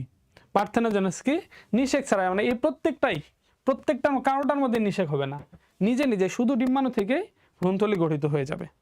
ঠিক আছে? তাহলে শুধু ডিম্বাণু থেকে ভ্রূণথলি গঠিত হবে, এটা হচ্ছে পার্থেনোজেনেসিস। যদি ডিপ্লয়েড ডিম্বাণু তৈরি হয় তাহলে সেটা হবে অ্যাপোস্পোরি। আর যদি সহকারী কোষ বা প্রতিপাদ কোষ এদের মাধ্যমে ভ্রূণথলি গঠিত হয়, সেটা হচ্ছে অ্যাপোগ্যামি। তাহলে পার্থেনোজেনেসিস বা অপুংজনি, পার্থেনোজেনেসিসের বাংলা হচ্ছে অপুংজনি, অথবা হচ্ছে অ্যাপোস্পোরি এবং অ্যাপোগ্যামি। পার্থেনোজেনেসিস এই কয়টা টার্ম একটু ভালো করে জেনে যাবা। ওকে, রক্তকণিকা এটা তো গেল। এবার হচ্ছে লোডিকিউল কি? এটা হলো ওই সপ্তম অধ্যায়ের প্রশ্ন, প্রথম পত্রের সপ্তম অধ্যায় থেকে এটা আসছে, লোডিকিউল।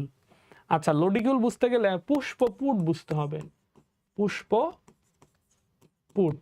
তো ধরো এটা একটা ফুল গাছের বৃতি, এই দিক দিয়ে পাপড়ি টাপড়ি আছে। তো এটা হচ্ছে একটা ফুল গাছের এটা হচ্ছে বৃতি, এগুলো হচ্ছে পাপড়ি। কিছু ফুল গাছ আছে যেটা বৃতি আর পাপড়ি দেখতে একই রকম, দুটাকে আলাদা করা যায় না। গাছের বিতি এবং পাপড়ি একই রকম। তো বিতি আর পাপড়ি যদি একই রকম হয়, এদেরকে যদি আলাদা করা না যায়, তখন সেটাকে পুষ্পপুট বলা হয়।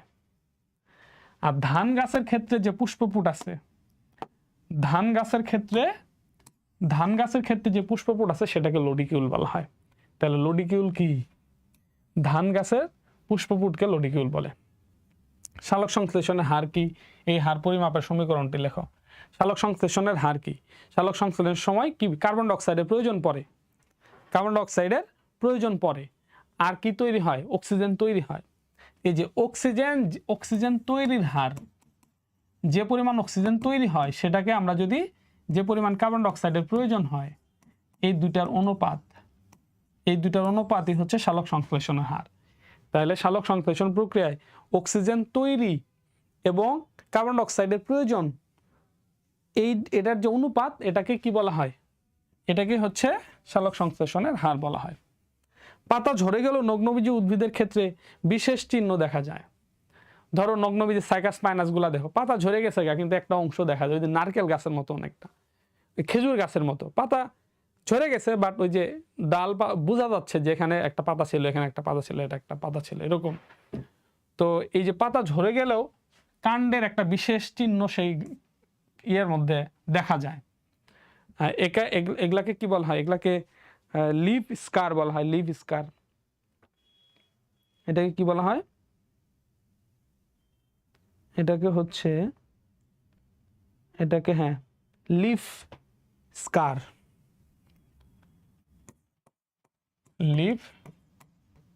লিভ স্কার বলা হয়।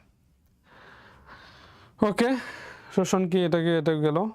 এরপর হচ্ছে, আচ্ছা এটা গেছে। আচ্ছা, এই যে ফল ও বীজ উৎপাদনের জন্য বিশেষভাবে রূপান্তরিত বিটপ, এটা বই থেকে আসছে, একাদশ অধ্যায়। রূপান্তরিত বিটপকে ফুল বলে, এটা বই থেকে আসছে। বিটপ হচ্ছে এক ধরনের কাণ্ড, রূপান্তরিত কাণ্ড। রাফেজ কি? রাফেজ নিয়ে বইয়ের মধ্যে আলোচনা আছে। অপাচ্য খাদ্যের অপাচ্য অংশ, খাদ্যের অপাচ্য অংশ যেটা পরিপাক হয় না, যেটা কি হয় না? খাদ্যের অপাচ্য অংশ যেটা পরিপাক হয় না। এবং হচ্ছে যেটা একটা হলো খাদ্যের অপাচ্য অংশ পরিপাক হয় না। রাফেজ সংক্রান্ত আর একটা তথ্য বলা যেতে পারে, হ্যাঁ, যেমন পুষ্টিমূল্যহীন, যেটার মধ্যে কোনো পুষ্টি নাই, এটা শরীরের মধ্যে কোনো কাজে লাগে না, এটার মধ্যে ঢুকে আবার বের হয়ে যায়। তবে এটার এক্সট্রা কাজ আছে, শরীরের মধ্যে প্রবেশ করে না, তবে এটার গুরুত্ব আছে। তাহলে রাফেজ কি? রাফেজ সংক্রান্ত একটু পড়লা। খাদ্য পিরামিড, এগুলো একটু পড়লা। বিএমআর এর যে সূত্রগুলা, এগুলো অঙ্কগুলো একটু প্র্যাকটিস করবা। এই যে সার্কোলেমা কি? এই যে পেশি যে কোষগুলো আছে, এটার যে আবরণ, এটা হচ্ছে সার্কোলেমা। আবার এই পেশি কোষের যে ভিতরে যে সাইটোপ্লাজম, এগুলাকে সার্কোপ্লাজম বলা হয়। গাছে থাকা অবস্থায় বীজের অঙ্কুরোদ্গম হলে তাকে কি বলা হয়? এই যে এটাকে বলা হয় হচ্ছে কি জরায়ুজ অঙ্কুরোদ্গম, জরায়ুজ অঙ্কুরোদ্গম বলে, অঙ্কুরোদ্গম বলা হয়। তাহলে গাছে থাকা অবস্থায় বীজের অঙ্কুরোদ্গম হলে, যে বিশেষ করে সুন্দরবনের যে গাছগুলা থাকে, ঠেসমূল হয়, ওই ফুলগুলা যখন গাছে থাকে তখন বীজটা অঙ্কুরোদ্গম হওয়ার পরে মাটিতে পড়ে, এটা হলো জরায়ুজ অঙ্কুরোদ্গম বলে। এটাও ইন্টারমিডিয়েট টপিক আছে, প্রথম পত্রে একবার সর্বশেষ অধ্যায়ে এটা নিয়ে আলোচনা আছে। আচ্ছা, এরপরে দেখো তো, এই যে শেষ করে ফেলছি, এই যে এনডিসি শেষ করে ফেললাম, নটরডেম কলেজ। এরপরে হচ্ছে গেল, তার মানে এটা কঠিন প্রশ্ন ছিল। নটরডেম আর হলি ক্রসের প্রশ্ন কাছাকাছি হয়, পাশাপাশি হয়। এরপরে এই যে এখানে হলি ক্রসের যে ভর্তি কোশ্চেনগুলো আছে, একটা হচ্ছে শার্টলি কোষ, তারপরে হচ্ছে ইন্টারকাইনেসিস, এই যে ভেস্টিবিউল, তারপর হচ্ছে এই যে টাটা বক্স, তারপর হচ্ছে এই ক্রায়োজেনিক সংরক্ষণ। দেখো তো, একটা শব্দের সাথেও কি তোমরা পরিচিত? একটা শব্দের সাথে পরিচিত না। ব্যাকটেরিয়াকে প্রাককেন্দ্রিক কোষ বলা হয় কেন? এটা পারবা কোনো মতো। জিন ম্যাপিংকে এটা পারবা না, ফিল্ট্রাম পারবা না। তো ইশিহারা টেস্ট এটা পারবা, ওই যে কালার ব্লাইন্ড টেস্ট করে, এটাকে ইশিহারা টেস্ট বলা হয়। বিগ বেবি সিনড্রোম, পেটের মধ্যে বাচ্চা এই মানে স্বাভাবিক যে পরিমাণ হওয়ার কথা তার চেয়ে অনেক বেশি যদি বড় হয়, আকৃতিতে বড় যদি হয়, যেমন সপ্তাহে 10 গ্রাম বাড়ার কথা সেখানে 20 গ্রাম বাড়তেছে বেশি, যদি এটা বিগ বেবি সিনড্রোম বলে। তারপর ডিএনএ রেপ্লিকেশন অর্ধ সংরক্ষণশীল, এটা পারবা। টিপিএ এটা না পারার কথা, এটা পারবা না। এটা হলো যদি রক্ত জমাট বেঁধে যায়, শরীরে রক্ত যদি জমাট বেঁধে যায় তখন একটা ইঞ্জেকশন দেয়, মানে কেউ যদি হার্ট অ্যাটাক করে বা স্ট্রোক করে সঙ্গে সঙ্গে ইঞ্জেকশন দিলে রক্ত জমাট বাঁধা দূর হয়ে যায়, ওইটা হচ্ছে টিপিএ।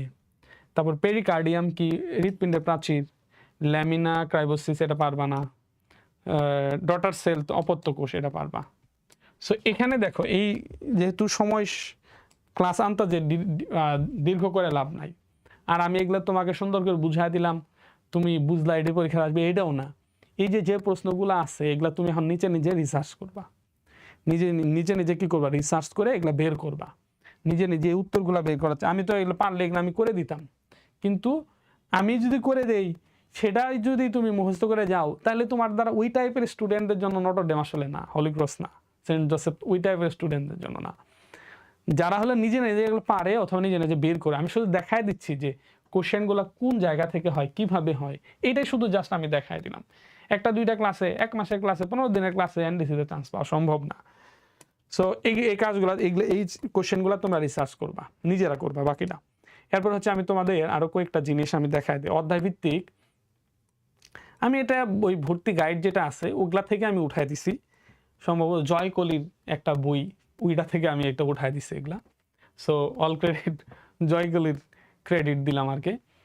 আমাদের আরএমএইচ এর জয় কলির একজন টিচার আছে, উনি আমাদের আরএমএইচ এ বাংলা নেয়, বাংলা যে নেয় জিলানি স্যার, উনিও জয় কলিতে সম্ভবত ক্লাস নিয়েছে, আমি নট শিওর।